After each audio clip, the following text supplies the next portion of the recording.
നമ്മുടെ ചിന്തയ്ക്കായി, ഒരു വലിയ വിടുതലിനായി, ഒരു വലിയ മുന്നേറ്റത്തിനായി, ഒരു വലിയ അത്ഭുതം നിങ്ങളിലും എന്നിലും സംഭവിക്കേണ്ടതിനായി ഒരു വേദഭാഗം വായിക്കാം. 2 പത്രോസിന്റെ ലേഖനം 1-ാം അധ്യായം 1 മുതൽ 4 വരെയുള്ള വേദഭാഗങ്ങൾ. 2 Peter chapter 1 verses 1 to 4. യേശുക്രിസ്തുവിന്റെ ദാസനും അപ്പോസ്തലനുമായ ശീമോൻ പത്രോസ്, നമ്മുടെ ദൈവത്തിന്റെയും രക്ഷിതാവായ യേശുക്രിസ്തുവിന്റെയും നീതിയാൽ ഞങ്ങൾക്ക് ലഭിച്ചതുപോലെ അതേ വിലയേറിയ വിശ്വാസം ലഭിച്ചവർക്ക് എഴുതുന്നത്, ദൈവത്തിന്റെയും നമ്മുടെ കർത്താവായ യേശുവിന്റെയും പരിജ്ഞാനത്തിൽ നിങ്ങൾക്ക് കൃപയും സമാധാനവും വർദ്ധിക്കുമാറാകട്ടെ. തന്റെ മഹത്വത്താലും വീര്യത്താലും നമ്മെ വിളിച്ചവന്റെ പരിജ്ഞാനത്താൽ അവന്റെ ദിവ്യശക്തി ജീവനും ഭക്തിക്കും വേണ്ടിയതൊക്കെ നമുക്ക് ദാനം ചെയ്തിരിക്കുന്നുവല്ലോ. അവയാൽ അവൻ നമുക്ക് വിലയേറിയതും അതിമഹത്വവുമായ വാഗ്ദത്തങ്ങളും നൽകിയിരിക്കുന്നു.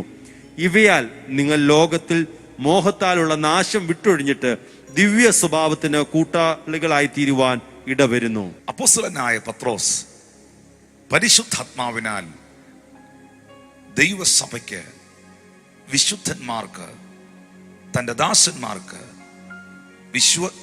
വിലയേറിയ വിശ്വാസം ലഭിച്ചവർക്ക് നൽകിയ അതിശക്തമേറിയ ഒരാലോചന.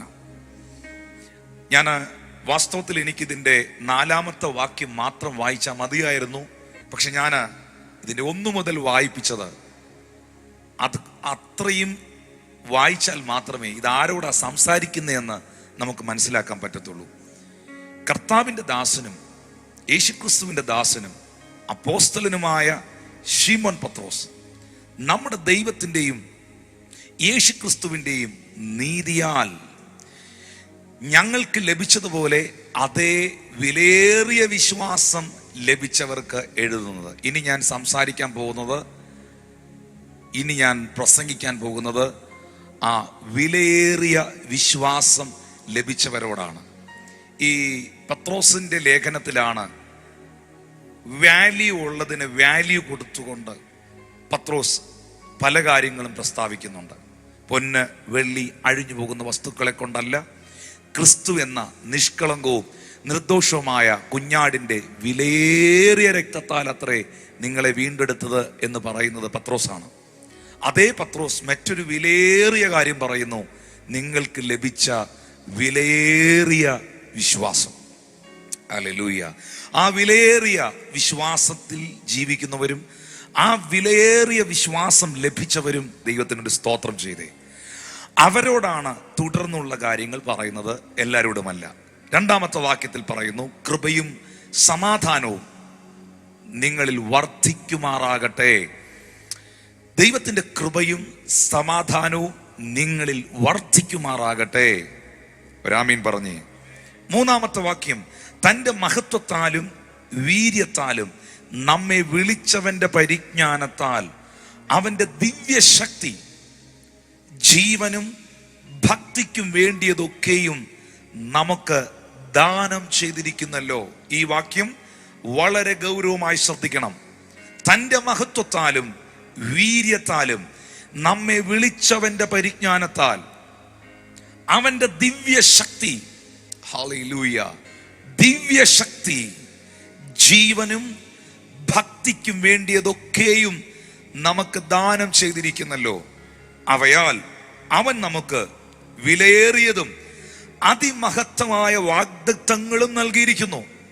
ഞാനതാ പറഞ്ഞ പത്രോസിന്റെ ലേഖനത്തിൽ വിലയേറിയത് എന്നൊരു വിഷയം തന്നെയുണ്ട്. വിലയേറിയ വിശ്വാസം, വിലയേറിയ വാഗ്ദത്തം, വിലയേറിയ രക്തം, ഇങ്ങനെ പത്രോസ് അതിങ്ങനെ നീട്ടി പറയുന്ന വാല്യുബിൾ ആയിട്ടുള്ള, പ്രഷ്യസ് ആയിട്ടുള്ള അതിശക്തമേറിയ ചില വെളിപ്പാടുകൾ, വിലയേറിയ അതിശക്തമേറിയ വാഗ്ദത്തങ്ങൾ നിങ്ങൾക്ക് ലഭിച്ചിരിക്കുന്നു. ഇവയാൽ നിങ്ങൾ ലോകത്തിന്റെ മോഹത്താലുള്ള നാശം വിട്ടൊഴിഞ്ഞ് ദിവ്യ സ്വഭാവത്തിന് കൂട്ടാളികളായി തീരുവാൻ ഇടവരുന്നു. ഈ വചനത്തിലെ ഒരു വാക്കു മതി നിന്റെ ജീവിതത്തെ ഒരു അത്ഭുതമാക്കാൻ. 3-ാമത്തെ വാക്യം ഗൗരവമായി നമുക്ക് ശ്രദ്ധിക്കാം.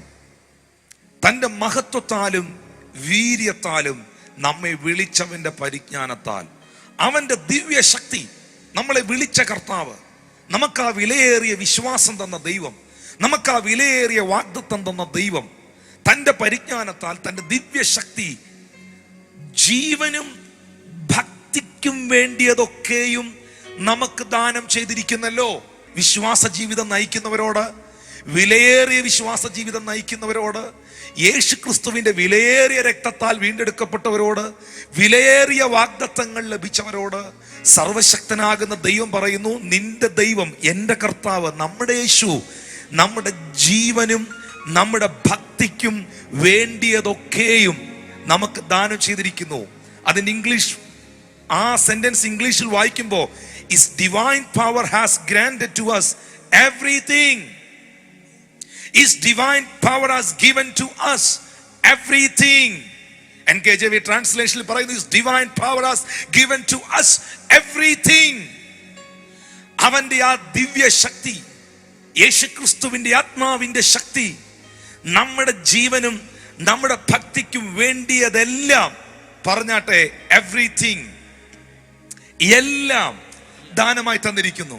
എന്ന് പറഞ്ഞാൽ യേശു എൻ്റെ ആത്മാവിൻ്റെയും യേശു എൻ്റെ ശരീരത്തിൻ്റെയും ദൈവം. ഒന്ന് വായി തുറന്ന് പറയാമോ? യേശു ക്രിസ്തു എൻ്റെ ആത്മാവിൻ്റെയും യേശു ക്രിസ്തു എൻ്റെ ശരീരത്തിൻ്റെയും ദൈവം. യേശു ക്രിസ്തു എൻ്റെ മനസ്സിൻ്റെ ദൈവം. യേശു ക്രിസ്തു എൻ്റെ വികാരങ്ങളുടെ ദൈവം. എൻ്റെ ജീവിതത്തിൻ്റെ എല്ലാ കർത്തൃത്വങ്ങളും യേശു ക്രിസ്തുവിനുള്ളതാണ്. Hallelujah. Because is my lord. അവൻ എൻ്റെ കർത്താവാണ്. അതുകൊണ്ട് മെസ്സേജ് കേൾക്കുന്നവർ ശ്രദ്ധിക്കേണ്ട ഒരു ഭാഗം, നമ്മളുടെ സ്പിരിച്വൽ കാര്യങ്ങൾക്ക് വേണ്ടി, ആത്മീയ കാര്യങ്ങൾക്ക് വേണ്ടി ഭക്തി എന്ന് പറഞ്ഞാൽ ദൈവഭക്തി, ആ ഭക്തിക്ക് വേണ്ടിയുള്ള കാര്യങ്ങൾ മാത്രമല്ല അവൻ നമുക്ക് ദാനം ചെയ്യുന്നത്. നമ്മളുടെ ജീവനും ഭക്തിക്കും വേണ്ടതെല്ലാം, ആ വേണ്ടതെല്ലാം എന്ന് പറയുന്നതിനകത്ത് സംശയിക്കല്ലേ, നിനക്ക് വേണ്ടതെല്ലാം. അത് മാത്രമല്ല, അത് നിമിത്തം അവൻ നമുക്ക് വിലയേറിയതും അതിമഹത്വമായി, ഇതും കൊണ്ടും തീരുന്നില്ല. പത്രോസ് പറയുകയാണ്, ഇവിടം കൊണ്ടും തീരുന്നില്ല. ജീവനും എൻ്റെ ഭക്തിക്കും വേണ്ടത് മാത്രമല്ല അവൻ ദാനം ചെയ്തിരിക്കുന്നത്, ഇത് കൂടാതെ മറ്റ് വിലയേറിയ വാഗ്ദത്തങ്ങളും അവൻ നൽകിയിരിക്കുന്നു. ഈ ലോകത്തിലെ ഭക്തിപൂർണമായ ജീവിതം കൊണ്ടും ഈ ലോകത്തിലെ ഭൗതിക നേട്ടങ്ങൾ കൊണ്ടും മാത്രം നിന്നെ അനുഗ്രഹിച്ച് നീ അവസാനിക്കുകയല്ല. നിന്റെ മരണത്തിനപ്പുറമായ ജീവിതത്തിലും നീ കണ്ടിട്ടില്ലാത്ത വാഗ്ദത്തങ്ങൾ നിനക്ക് വേണ്ടി സ്വർഗത്തിൽ അത് ഒരുക്കിയിരിക്കുകയാണ്. Hallelujah. Blessed be the name of the Lord. ഇവയാൽ നിങ്ങൾ ലോകത്തിന്റെ മോഹത്താലുള്ള നാശം വിട്ടൊഴിഞ്ഞ് അവന്റെ ദിവ്യ സ്വഭാവത്തിന് കൂട്ടാളികളായി തീരുവാൻ ഇടവരുന്നു. Thank you precious Jesus. Hallelujah. വായ്കൾ തുറന്ന് പറയാമോ? ജീവനും ഭക്തിക്കും വേണ്ടതെല്ലാം, ജീവിതത്തിനും ആത്മാവിനും വേണ്ടതെല്ലാം, ശരീരത്തിനും ആത്മാവിനും വേണ്ടതെല്ലാം എന്റെ യേശു എനിക്ക് ദാനം ചെയ്തിരിക്കുന്നു. ഒരെണ്ണം തന്ന് ഒരെണ്ണം ഒഴിവാക്കുവല്ല, ഒരെണ്ണത്തെ ഉയർത്തി കാണിച്ച് വേറൊരെണ്ണത്തെ ചെറുതാക്കുവല്ല.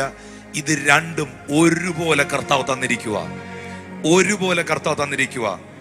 അതായിരുന്നു യേശുവിന്റെ ശുശ്രൂഷ, അതായിരുന്നു കർത്താവിന്റെ ശുശ്രൂഷ. എന്തായിരുന്നു യേശു ക്രിസ്തുവിന്റെ ആ ശുശ്രൂഷയുടെ അട്രാക്ഷൻ? എന്തുവായിരുന്നു? വലിയൊരു കൂട്ടം. What attracted large crowd to Jesus ministry? എന്തായിരുന്നു യേശു ക്രിസ്തുവിന്റെ ശുശ്രൂഷയിൽ ജനം അട്രാക്ട് ചെയ്യപ്പെട്ടത്, ആകർഷിക്കപ്പെട്ടത്? What is the reason? Number 1, he loved them. അവൻ അവരെ സ്നേഹിച്ചിരുന്നു. മാത്യു ചാപ്റ്റർ 9 വേർഡ് 36, മത്തായിയുടെ സുവിശേഷം 9-ാം അധ്യായം 36-ാമത്തെ വാക്യത്തിൽ നമുക്ക് കാണാൻ കഴിയുന്നു, അവൻ പുരുഷാരത്തെ ഇടയിനില്ലാത്ത ആടുകളെ പോലെ കുഴഞ്ഞവരും ചിന്നിയവരുമായി കണ്ടിട്ട് അവരെ കുറിച്ച് മനസ്സലിഞ്ഞു. Thank you Jesus. ഹല്ലേലൂയ. ജനക്കൂട്ടത്തെ കുറിച്ച് അവൻ മനസ്സലിവുള്ളവനായിരുന്നു. പുരുഷാരത്തെ കണ്ട് മനസ്സലിഞ്ഞ് അവരുടെ രോഗികളെ സൗഖ്യമാക്കി. തൻ്റെ അരികിൽ വരുന്നവരെ സ്നേഹിക്കുന്ന, തൻ്റെ കൺമുമ്പിൽ കാണുന്നവരെ സ്നേഹത്തോടെ പെരുമാറുന്ന, സ്നേഹത്തോടെ കരുതുന്ന ഒരു സ്വഭാവം കർത്താവ് ഈ ഭൂമിയിൽ കാഴ്ചവെച്ചു. Number 1, he loved them. Number 2, he met their needs. അത് പറഞ്ഞാൽ തീരുകയില്ല. തൻ്റെ അരികിൽ വന്ന ജനത്തിന്റെ ആവശ്യങ്ങളെ യേശു പരിഹരിച്ചു. കാഴ്ചയില്ലാത്തവന്റെ ആവശ്യം കാഴ്ചയാ, കാഴ്ച കൊടുത്തു. കേൾവിയില്ലാത്തവന്റെ ആവശ്യം കേൾവിയാ, കേൾവി കൊടുത്തു. ഊമന്റെ ആവശ്യം സംസാരിക്കണമെന്നുള്ളതാ, അവനെ കൊണ്ട് സംസാരിപ്പിച്ചു. കൂനിയായ സ്ത്രീയുടെ ആവശ്യം എപ്പോഴെങ്കിലും ഒന്ന് നിവരണം എന്നുള്ളതാ, അവളെ നിവർത്തി നിർത്തി. Hallelujah, hallelujah. ആമീൻ. വിശക്കുന്നവന്റെ ആവശ്യം ഭക്ഷണമാ, 5 അപ്പവും 2 മീനും എടുത്ത് വർദ്ധിപ്പിച്ച് അവരുടെ വിശപ്പടക്കി. ഭയപ്പെട്ടിരിക്കുന്നവന്റെ ആവശ്യം സമാധാനമാ. ഭയത്തിരുന്ന യായിറോസിനോട് ഭയപ്പെടേണ്ട, വിശ്വസിക്കുക മാത്രം ചെയ്യുക എന്ന് പറഞ്ഞു. Jesus Christ, he met their own needs. അവരുടെ ആവശ്യങ്ങളെ യേശു പരിഹരിച്ചു. യേശു ക്രിസ്തു ഭൂമിയിൽ വന്ന് കുറെ പ്രസംഗങ്ങൾ മാത്രം നടത്തിപ്പോയവനല്ല. ലിസൺ, ഈ ദിവസങ്ങളിൽ എൻ്റെ ശുശ്രൂഷയെ തന്നെ മാറ്റിയത്, എൻ്റെ പ്രാർത്ഥനാ ജീവിതത്തെ മാറ്റിയത്, എൻ്റെ ജീവിത നിലവാരങ്ങളെ മാറ്റിയത്, എൻ്റെ കാഴ്ചപ്പാടുകളെ മുഴുവൻ മാറ്റിമറിച്ചത് ഒരു വാക്ക. Jesus Christ is the will of God in action. പിതാവിന്റെ ഇഷ്ടത്തെ, പിതാവിന്റെ ഹിതത്തെ ഈ ഭൂമിയിൽ നിർവഹിച്ചവനാണ് പുത്രൻ. പുത്രനെ പോലെ പിതാവായ ദൈവത്തെ പ്രസാദിപ്പിക്കാൻ കഴിഞ്ഞ ഒരു പാസ്റ്റർ ഈ ഭൂമിയിൽ ഉണ്ടോ എന്ന് എനിക്കറിയത്തില്ല. തന്റെ പുത്രനെ പോലെ പിതാവിനെ പ്രസാദിപ്പിക്കുവാൻ, സന്തോഷിപ്പിക്കാൻ കഴിഞ്ഞ ഒരു പ്രവാചകനോ ഒരു ഇവാഞ്ചലിസ്റ്റോ ഈ ഭൂമിയിൽ ഉണ്ടോ എന്ന് എനിക്കറിയത്തില്ല. ഉണ്ടായിരുന്നോ എന്ന് എനിക്കറിയത്തില്ല. പുത്രനോളം പിതാവിന്റെ ഹൃദയത്തെ അറിഞ്ഞ ആരെങ്കിലും ഉണ്ടായിരുന്നോ എന്ന് എനിക്കറിയത്തില്ല. എന്റെ ചിന്തയിൽ ഇല്ല എന്നാണ്. പക്ഷെ അങ്ങനെ ആകണം. എന്താ യേശു ഈ ഭൂമിയിൽ ചെയ്തത്? പിതാവിന്റെ ഇഷ്ടം. യേശുവിന്റെ പ്രാർത്ഥന എന്തായിരുന്നു? പിതാവേ, ഞാൻ അങ്ങയെ മഹത്വപ്പെടുത്തുന്നു, നീ നിന്റെ പുത്രനെ മഹത്വപ്പെടുത്തണമേ. ഹല്ലേലൂയ. പിതാവിന്റെ ലക്ഷ്യം പുത്രനെ മഹത്വപ്പെടുത്തണമെന്ന, പുത്രന്റെ ആഗ്രഹം പിതാവിനെ മഹത്വപ്പെടുത്തണമെന്ന. ഞാനും പിതാവ് ഒന്നായിരിക്കുന്ന പോലെ ഇവരെയും ഐക്യതയിൽ ഒന്നാക്കണമേ. യേശു ഈ ഭൂമിയിൽ ചെയ്തത് ദൈവത്തിന്റെ ഇഷ്ടമാണ്, പിതാവിന്റെ ഇഷ്ടമാണ്, ദൈവഹിതമാ ചെയ്തത്. പുതിയ നിയമത്തിൽ മത്തായി, മർക്കോസ്, ലൂക്കോസ്, യോഹന്നാൻ സുവിശേഷങ്ങൾ എല്ലാം എടുത്ത് പഠിക്ക്. കേവലം ഒരു പ്രസംഗം നടത്തി പോയവനല്ല പുത്രൻ. അവൻ ബദ്ധന്മാർക്ക് വിടുതലും കുരുടന്മാർക്ക് കാഴ്ചയും പീഡിതർക്ക് സ്വാതന്ത്ര്യം കൊടുത്തവനാ. തന്റെ മുമ്പിൽ വന്ന അന്ധൻ പിന്നെ അന്ധനായിട്ടില്ല. തന്റെ അരികിൽ വന്ന ചെകിടനായി തുടർന്നിട്ടില്ല. തന്നോട് നിലവിളിച്ച ഒറ്റ രോഗികളും പിന്നെ രോഗിയായി തുടർന്നിട്ടില്ല. അവൻ പുരുഷാരത്തെ കണ്ട് മനസ്സലിഞ്ഞ് അവരുടെ രോഗികളെ സൗഖ്യമാക്കി. തന്റെ വസ്ത്രത്തിന്റെ തൊങ്കലിൽ തൊട്ട രക്തസ്രവക്കാരിയായ സ്ത്രീ സൗഖ്യം പ്രാപിച്ചു. യേശു ക്രിസ്തു ഈ ഭൂമിയിൽ ഏറ്റവും കൂടുതൽ ചെയ്തത് മിറക്കിൾസ്, സൈൻസ് ആൻഡ് വണ്ടേഴ്സ് ആണ്. Precious Jesus. അത്ഭുതങ്ങളാണ്, അടയാളങ്ങളാണ്. പുത്രൻ ഈ ഭൂമിയിൽ ദൈവഹിതത്തെ വെളിപ്പെടുത്തിയെങ്കിൽ താൻ ഏറ്റവും കൂടുതൽ ചെയ്തത് അധ്വാനിക്കുന്നവർക്കും ഭാരം ചുമക്കുന്നവർക്കും താൻ ഒരു ആശ്വാസമായി. അന്ധന് താൻ കാഴ്ചയായി, ചെകിടന് താൻ കേൾവിയായി, ഊമന് താൻ സംസാരമായി. കർത്താവിന്റെ ശുശ്രൂഷകളെയും ഹീലിങ്ങിനെയും മിറക്കിൾസിനെയും ദൈവപ്രവർത്തികളെയും പരിഹസിക്കുന്നവർ യേശുവിനെ തുച്ഛീകരിക്കുന്നു, ദൈവഹിതത്തെ പുച്ഛിച്ച് പുറന്തള്ളുന്നു. കർത്താവും ആലയത്തിൽ നിന്ന് പ്രസംഗിച്ചത് എന്താണെന്നറിയാവോ? ബദ്ധന്മാർക്ക് വിടുതലും കുരുടന്മാർക്ക് കാഴ്ചയും പീഡിതർക്ക് സ്വാതന്ത്ര്യം ഉണ്ടാകുവാൻ അവൻ എന്നെ അഭിഷേകം ചെയ്തിരിക്കുന്നു, അവന്റെ ആത്മാവ് എന്റെ മേളിലുണ്ട്.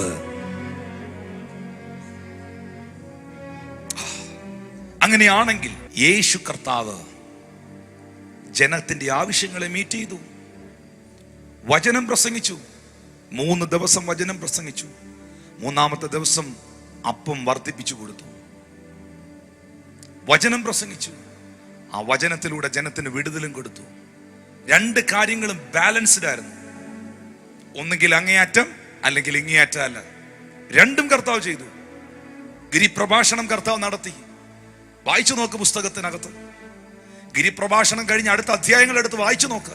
താഴോട്ട് വായിക്കുമ്പോൾ മലയും പർവ്വതവും ഇറങ്ങി വരുന്ന സമയത്ത് അവിടെ ഒരു അന്ധനെ കർത്താവ് സൗഖ്യമാക്കുന്നു, ചെകിടനെ സൗഖ്യമാക്കുന്നു, ബന്ധനസ്ഥന് വിമോചനം കൊടുക്കുന്നു. നടക്കട്ടെ ദൈവപ്രവർത്തികൾ. കർത്താവ് പറയുന്നു, നിങ്ങൾ കർത്താവായ യേശുവിനെ അറിയേണ്ടതും അനുഭവിക്കേണ്ടതും ആ നിലയിലാണ് നിങ്ങളുടെ ജീവനും ഭക്തിക്കും വേണ്ടിയതൊക്കെയും അവൻ ദാനം ചെയ്യും. യേശുവിൻ്റെ ആത്മീയ കാര്യങ്ങളുടെ ദൈവം മാത്രമല്ല, യേശുവിൻ്റെ ഭൗതിക വിഷയങ്ങളെ മീറ്റ് ചെയ്യും. ഓരോരുത്തർക്കും ഓരോ വിളിയ. പൗലോസിന്റെ വിളിയല്ല പത്രോസിന്റെ വിളി. പത്രോസിനെ വിളിച്ച പോലെ അല്ല യാക്കോബിനെ വിളിച്ചേ. യാക്കോബിനെ വിളിച്ച പോലെ അല്ല യോഹന്നാനെ വിളിച്ചേ. യാക്കോബിന് കിട്ടിയ വെളിപ്പാടല്ല യോഹന്നാന് കിട്ടിയ വെളിപ്പാട്. പൗലോസിന്റെ വെളിപ്പാടായിരുന്നില്ല പത്രോസിന്റെ വെളിപ്പാട്. ഇവർ തമ്മിൽ ആ വിഷയത്തിൽ ആർഗ്യുമെന്റേഷൻ ഉണ്ടാകുക വരെ ചെയ്തു. ഓരോരുത്തർക്കും ഓരോ calling, different calling, different anointing, different വിഷൻസാ. പക്ഷെ എല്ലാവർക്കും ദൈവം ഒരുവനാ. എല്ലാവരിലും വെളിപ്പെടുന്ന ആത്മാവ് ദൈവത്തിന്റെ പരിശുദ്ധാത്മാവാ. അതുകൊണ്ട് എൻ്റെ ആത്മീക വിഷയത്തിലും എൻ്റെ ഭൗതിക വിഷയത്തിലും സ്വർഗത്തിലെ ദൈവം പ്രവർത്തിക്കുമെന്ന് ആദ്യം വിശ്വസിക്കുക. അതുകൊണ്ടാണ് എഫേസ്യർ 5:17 ആ വാക്യം ഒന്ന് വായിക്കാമോ? എഫേസ്യർ 5:17.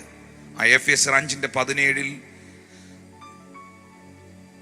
വചനം പറയുന്നു, ബുദ്ധിഹീനരാകാതെ കർത്താവിന്റെ ഇഷ്ടം ഇന്നതെന്ന് ഗ്രഹിച്ചുകൊള്ളുവീൻ. ബുദ്ധിഹീനരാകാതെ കർത്താവിന്റെ ഇഷ്ടം എന്താന്ന് ആദ്യം മനസ്സിലാക്കുക. ദൈവഹിതം എന്തുവാന്ന് ആദ്യം മനസ്സിലാക്കുക. ഞാൻ നരകിക്കുന്നതാണോ ദൈവഹിതം? ഞാൻ തകരുന്നതാണോ ദൈവഹിതം? തൻ്റെ മക്കൾ വേദനിക്കുന്നതാണോ ദൈവഹിതം? സ്തോത്രം, പ്രൈസ് ഗോഡ്. ഒരിക്കലുമല്ല പ്രിയപ്പെട്ടവരെ. അതിൻ്റെ പിറകിൽ അറക്കാനും മുടിക്കാനും മോഷ്ടിക്കാനും വരുന്ന സാത്താനുണ്ടെന്ന് ഞാൻ ചിന്തിക്കുകയാണ്. ഞാൻ വ്യക്തിപരമായി അത് മനസ്സിലാക്കുകയാണ്. കാരണം എൻ്റെ ദൈവം അറക്കുന്നവനല്ല, മുടിക്കുന്നവനല്ല, മോഷ്ടിക്കുന്നവനല്ല. യേശു വന്നത് നിങ്ങൾക്ക് ജീവൻ ഉണ്ടാകാനും അത് സമർത്ഥമായിട്ടുണ്ടാകുവാനുമാണ്. യഹോവ എൻ്റെ ഇടയനാകുന്നു, എനിക്ക് മുട്ടുണ്ടാകുകയില്ല. Thank you Jesus. ബുദ്ധിഹീനരാകാതെ കർത്താവിൻ്റെ ഇഷ്ടം എന്തെന്ന് ഗ്രഹിച്ചുകൊള്ളുവീൻ. ദൈവ ഇഷ്ടമാ നിങ്ങളുടെ ഈ ഭൂമിയിൽ അനുഗ്രഹിക്കപ്പെട്ട ജീവിതം. ഒന്ന് കൈ തലയിലോട്ട് വെച്ച് പറഞ്ഞേ, എൻ്റെ ഭവനത്തിൽ ഞാൻ അനുഗ്രഹിക്കപ്പെടും, എൻ്റെ ദേശത്തിൽ ഞാൻ അനുഗ്രഹിക്കപ്പെടും, ഞാനായിരിക്കുന്ന സഭയിൽ ഞാൻ അനുഗ്രഹിക്കപ്പെടും, ദൈവം എന്നെ അയക്കുന്നിടത്തെല്ലാം ഞാൻ അനുഗ്രഹിക്കപ്പെടും. ദൈവത്തിന് സന്തോഷമാത് പാസ്റ്ററെ, ദൈവത്തിന് സന്തോഷം. ഞാൻ ചോദിക്കട്ടെ, നിങ്ങളുടെ മക്കൾ നന്നായി പഠിക്കുന്നതിൽ നിങ്ങൾക്ക് സന്തോഷമുണ്ടോ?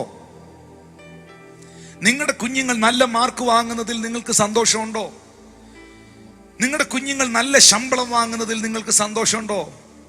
നിങ്ങളുടെ മക്കൾ നല്ല വാഹനത്തിൽ നടക്കുന്നതിലും, നിങ്ങളുടെ മക്കൾ നല്ല ആഹാരം കഴിക്കുന്നതിലും, നിങ്ങളുടെ മക്കൾ നല്ല ഭവനങ്ങൾ വെച്ച് പാർക്കുന്നതിലും നിങ്ങൾക്ക് സന്തോഷമുണ്ടോ? ഉണ്ടെങ്കിൽ യേശു പറയുന്നു, ദോഷികളായ നിങ്ങൾ നിങ്ങളുടെ മക്കൾക്ക് നല്ല ദാനങ്ങളെ കൊടുപ്പാൻ അറിയുന്നെങ്കിൽ സ്വർഗസ്ഥനായ പിതാവ് തന്നോട് യാചിക്കുന്നവർക്ക് നന്മ എത്ര അധികം കൊടുക്കും. Thank you Jesus.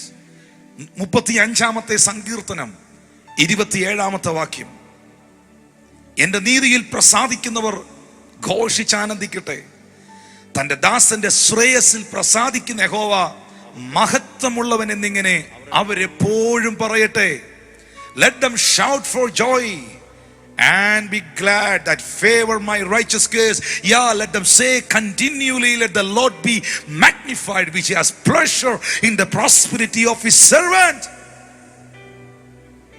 തൻ്റെ മക്കളുടെ പ്രോസ്പെരിറ്റിയിൽ, തൻ്റെ മക്കളുടെ ശ്രേയസിൽ, തൻ്റെ ദാസന്മാരുടെ പ്രോസ്പെരിറ്റിയിൽ, തൻ്റെ ജനത്തിൻ്റെ അനുഗ്രഹത്തിൽ, തൻ്റെ ജനത്തിൻ്റെ അഭിവൃദ്ധിയിൽ പ്രസാദിക്കുന്ന, സന്തോഷിക്കുന്ന യഹോവ മഹത്വമുള്ളവൻ എന്നിങ്ങനെ അവരെപ്പോഴും പറയട്ടെ.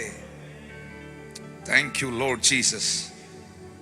ദൈവമക്കളെ, ഞാൻ ഇങ്ങനെ പറയട്ടെ, എന്നിലും നിങ്ങളിലും നിങ്ങളുടെ കുടുംബത്തിലും സംഭവിക്കേണ്ടത് ദൈവത്തിൻ്റെ ഇഷ്ടമാണ്. നാട്ടുകാർ ഇഷ്ടമല്ല നടക്കേണ്ടത്, അസൂയക്കാർ ഇഷ്ടമല്ല നടക്കേണ്ടത്, എന്നെ ഇഷ്ടമല്ലാത്തവന്റെ ഇഷ്ടമല്ല എന്നിലും എൻ്റെ കുടുംബത്തിലും കുഞ്ഞുങ്ങളിലും നടക്കേണ്ടത്. എൻ്റെ ദൈവത്തിൻ്റെ ഇഷ്ടമാണ്. കർത്താവിൻ്റെ പദ്ധതി നടക്കണം. യേശുക്രിസ്തു തൻ്റെ പരസ്യ ശുശ്രൂഷ കാലയളവിൽ ശിഷ്യന്മാർ കർത്താവിനോട് ആവശ്യപ്പെട്ടു ഇങ്ങനെ, കർത്താവേ, യോഹന്നാൻ തൻ്റെ ശിഷ്യന്മാരെ പ്രാർത്ഥിക്കാൻ പഠിപ്പിച്ചതുപോലെ ഞങ്ങളെയും പ്രാർത്ഥിക്കാൻ പഠിപ്പിക്കണേ. The model of prayer. ആ പ്രാർത്ഥന നിങ്ങളൊന്ന് ശ്രദ്ധിക്കണം. മത്തായിയുടെ സുവിശേഷം 6-ാം അധ്യായം 9-10 വാക്യങ്ങൾ എല്ലാവരും വായിക്കണം. ബൈബിളിലെ വചനമാ, വായിക്കണം എല്ലാവരും. മത്തായി 6:9-10. നിങ്ങൾ ഇവണ്ണം പ്രാർത്ഥിപ്പീൻ: സ്വർഗസ്ഥനായ ഞങ്ങളുടെ പിതാവേ, നിന്റെ നാമം വിശുദ്ധീകരിക്കപ്പെടണമേ, നിന്റെ രാജ്യം വരേണമേ, നിന്റെ ഇഷ്ടം സ്വർഗത്തിലെ പോലെ ഭൂമിയിലും ആകണമേ. ഞങ്ങൾക്ക് ആവശ്യമുള്ള ആഹാരം ഇന്നു തരണമേ. ഞങ്ങളുടെ കടക്കാരോട് ഞങ്ങൾ ക്ഷമിച്ചിരിക്കുന്നത് പോലെ ഞങ്ങളുടെ കടങ്ങളെ ഞങ്ങളോട് ക്ഷമിക്കണമേ. ഞങ്ങളെ പരീക്ഷയിൽ കടത്താതെ ദുഷ്ടങ്കിൽ നിന്ന് ഞങ്ങളെ വിടുവിക്കണമേ. രാജ്യവും ശക്തിയും മഹത്വവും എന്നേക്കും നിനക്കുള്ളതല്ലോ. ആമേൻ. Praise the lord. അവിടുത്തെ നാമം വിശുദ്ധീകരിക്കപ്പെടണം. അവിടുത്തെ രാജ്യം വരണം.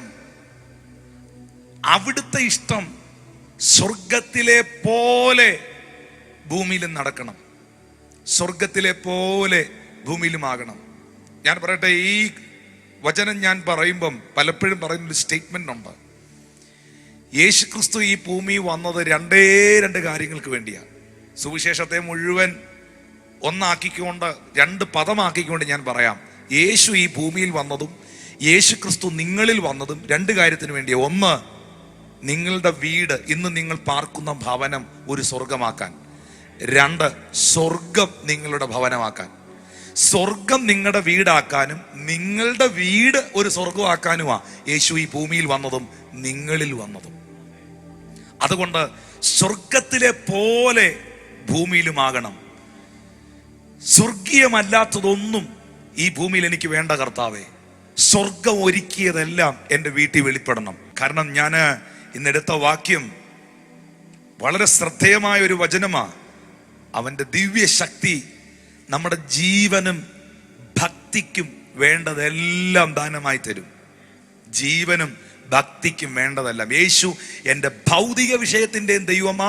യേശു എൻ്റെ ആത്മീയ വിഷയത്തിൻ്റെയും ദൈവമാ. എത്ര പേര് അതിന് ആമീൻ പറയാനുണ്ട്? എത്ര പേര് ഇത് എഴുതി വെക്കാനുണ്ട്? എത്ര പേര് അതിനെ അംഗീകരിക്കുന്നുണ്ട്? അംഗീകരിക്കുന്നവർ അവരുടെ ജീവിതത്തിൽ അത് അനുഭവിക്കട്ടെ യേശുവിൻ നാമത്തിൽ. ഹല്ലേലൂയ. ലൂക്കോസിന്റെ സുവിശേഷം 22-ാം അധ്യായത്തിന്റെ 35-ാമത്തെ വാക്യത്തിലേക്ക് വരുമ്പോൾ യേശു കർത്താവ് ശിഷ്യന്മാരോട് പറയുകയാണ്, ഞാൻ നിങ്ങളെ മടിശീലയും പൊക്കണവും ചെരുപ്പും കൂടാതെ അയച്ചപ്പോൾ വല്ല കുറവും ഉണ്ടായോ എന്ന് ചോദിച്ചതിന് ഒരു കുറവും ഉണ്ടായില്ലെന്ന് അവർ പറഞ്ഞു. And he said unto them, when I send you without purse and scrip and shoes, lack you anything? Lack you anything? And they said, nothing, sir.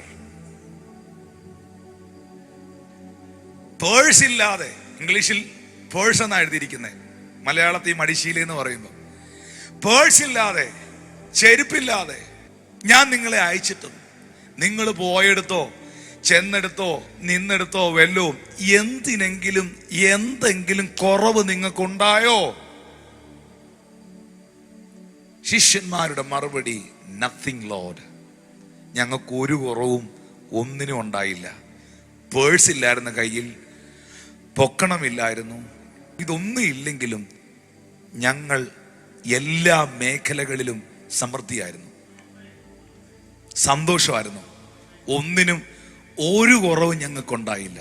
ഈ മെസ്സേജ് കേട്ടുകൊണ്ടിരിക്കുമ്പോൾ എത്ര ദൈവമക്കൾ പറയും, പലരും ബുദ്ധിമുട്ടാണെന്ന് പറയുമ്പോഴും പലയിടത്തും തകർച്ച. സത്യമാ, അവർ പറയുന്നത് വളരെ കറക്റ്റ് കാര്യമാണ്.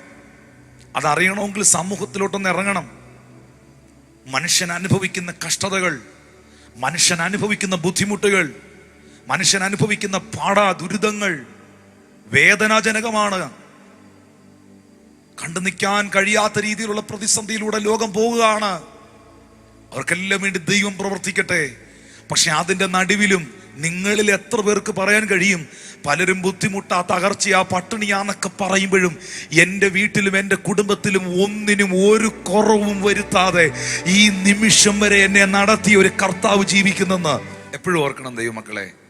നമ്മൾ എത്ര സമ്പന്നരാന്ന് പറഞ്ഞാലും, നമ്മൾ എത്ര ഉയർന്ന നിലവാരത്തിൽ ജീവിക്കുന്നവരാന്ന് പറഞ്ഞാലും, അതൊക്കെ നമ്മുടെ ജീവിതത്തിൽ നമുക്ക് അനുഭവിക്കാൻ കഴിയണമെങ്കിൽ, അതൊക്കെ നമ്മുടെ ജീവിതത്തിൽ എക്സ്പീരിയൻസ് ചെയ്യാൻ പറ്റണമെങ്കിൽ ദൈവം അനുവദിക്കണം.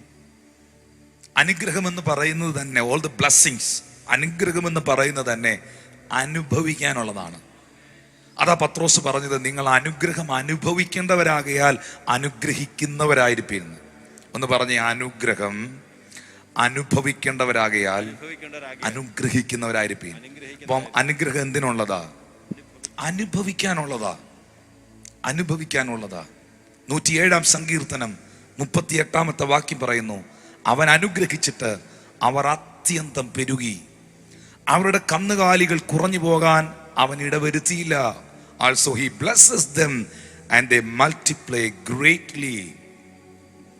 അവൻ അനുഗ്രഹിച്ചപ്പോൾ അവരത്യന്തം പെരുകി. അവിടെ ഒരു വലിയ മൾട്ടിപ്ലിക്കേഷൻ നടന്നു. My God is the God of multiplication. എൻ്റെ ദൈവം വർദ്ധനവിന്റെ ദൈവമാണ്. അവൻ അനുഗ്രഹിച്ചിട്ട് അവർ അത്യന്തം പെരുകി. അപ്പൊ ദൈവം അനുഗ്രഹിച്ച എന്ത് സംഭവിക്കും? വർദ്ധനവുണ്ടാകും. 107-ാം സങ്കീർത്തനം 38-ാം വാക്യം നോക്കി, അവൻ അനുഗ്രഹിച്ചിട്ട് അവരത്യന്തം പെരുകി, വർദ്ധനവുണ്ടായി. ഹല്ലേലൂയ. അപ്പൊ നമ്മുടെ മനസ്സിലൊരു സംശയം അല്ലെങ്കിൽ ഒരു ചിന്ത വരാൻ സാധ്യതയുള്ളത്, ഞാനും നിങ്ങളും അനുഗ്രഹിക്കപ്പെടുന്നത് ദൈവികമായ പദ്ധതിയിൽപ്പെട്ടതാണോ? ആ സംശയമാണ് ഞാൻ ആദ്യമേ ക്ലിയർ ചെയ്തത്. അവൻ നമ്മുടെ ജീവനും ഭക്തിക്കും വേണ്ടതെല്ലാം നമുക്ക് തരുന്നവനാണ്. രണ്ടാമത് പറഞ്ഞു, തൻ്റെ ദാസന്മാരുടെ, തൻ്റെ മക്കളുടെ ശ്രേയസ്സിൽ, പ്രോസ്പെരിറ്റിയിൽ അവൻ സന്തോഷിക്കുന്ന ദൈവമാണ്. എബ്രായർക്ക് എഴുതിയ ലേഖനം 6-ാം അധ്യായം 13, 14, 15 വാക്യങ്ങൾ ശ്രദ്ധിക്കാം. ദൈവം അബ്രഹാമിനോട് വാഗ്ദത്തം ചെയ്യുമ്പോൾ തന്നേക്കാൾ വലിയവനെയും കൊണ്ട് സത്യം ചെയ്യുവാൻ ഇല്ലാഞ്ഞിട്ട് തന്നെ കൊണ്ട് തന്നെ സത്യം ചെയ്തു. എന്നാ വായിച്ച പാസ്റ്ററെ? ഞാൻ നിന്നെ അനുഗ്രഹിക്കുകയും നിന്നെ വർദ്ധിപ്പിക്കുകയും ചെയ്യുമെന്ന് അരുളി ചെയ്തു.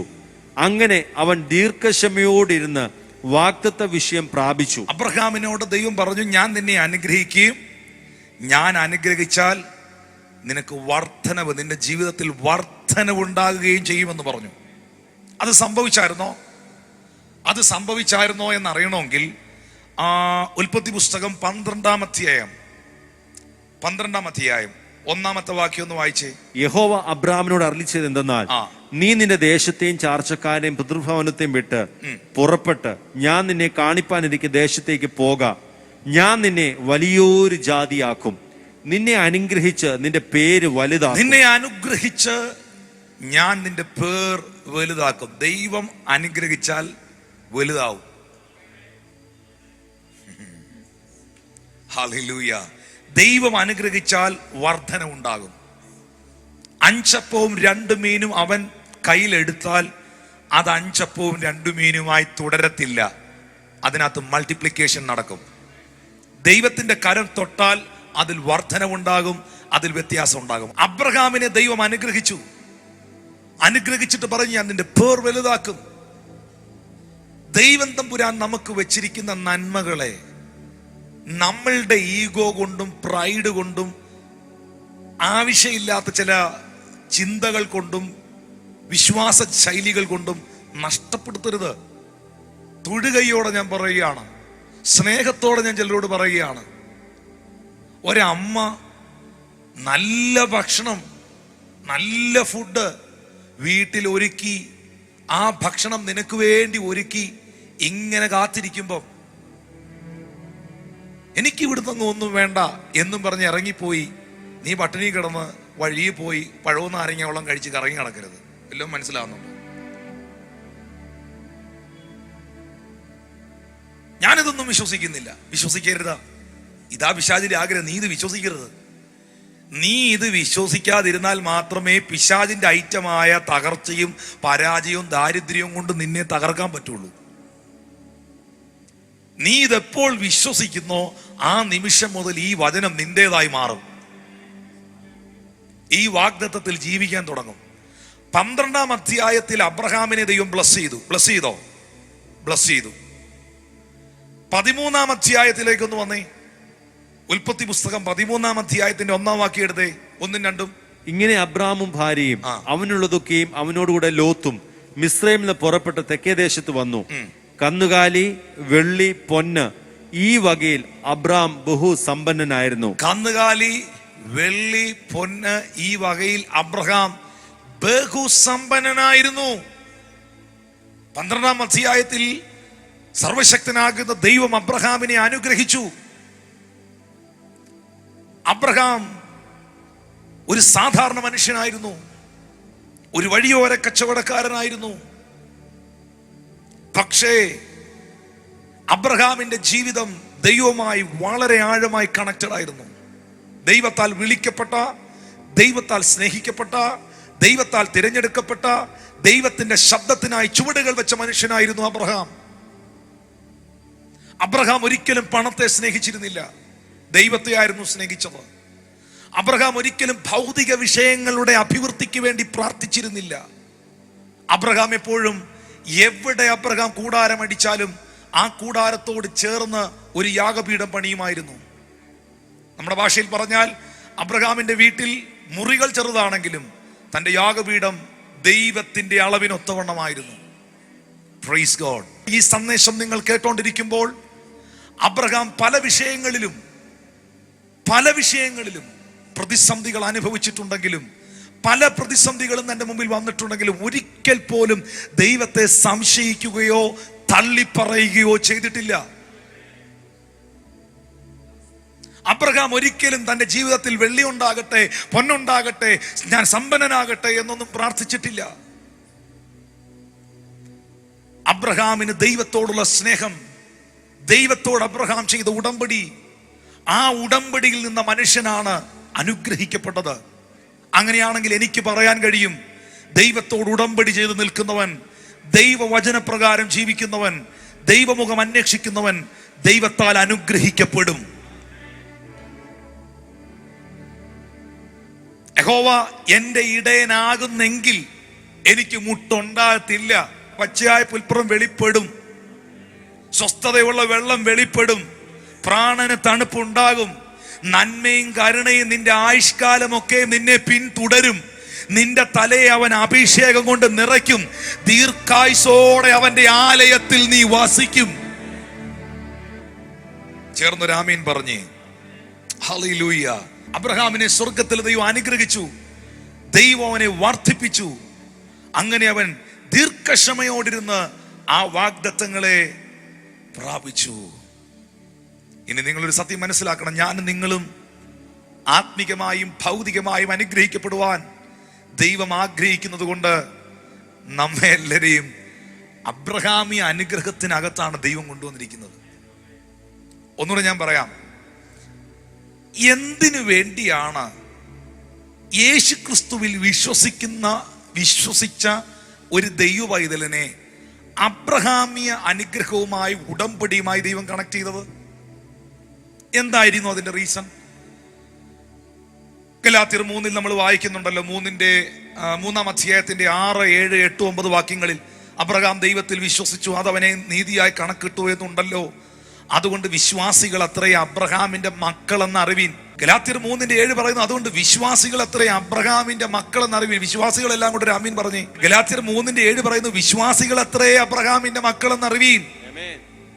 എന്നാൽ ദൈവം വിശ്വാസം മൂലം ജാതികളെ നീതീകരിക്കുന്നു എന്ന് തിരുവെഴുത്ത് മുൻകണ്ടിട്ട് നിന്നിൽ സകല ജാതികളും, കണ്ടോ, നിന്നിൽ അബ്രഹാമെ, നിന്നിലൂടെ സകല ജാതികളും അനുഗ്രഹിക്കപ്പെടുമെന്നുള്ള സുവിശേഷം അബ്രഹാമിനോട് മുൻകൂട്ടി അറിയിച്ചു.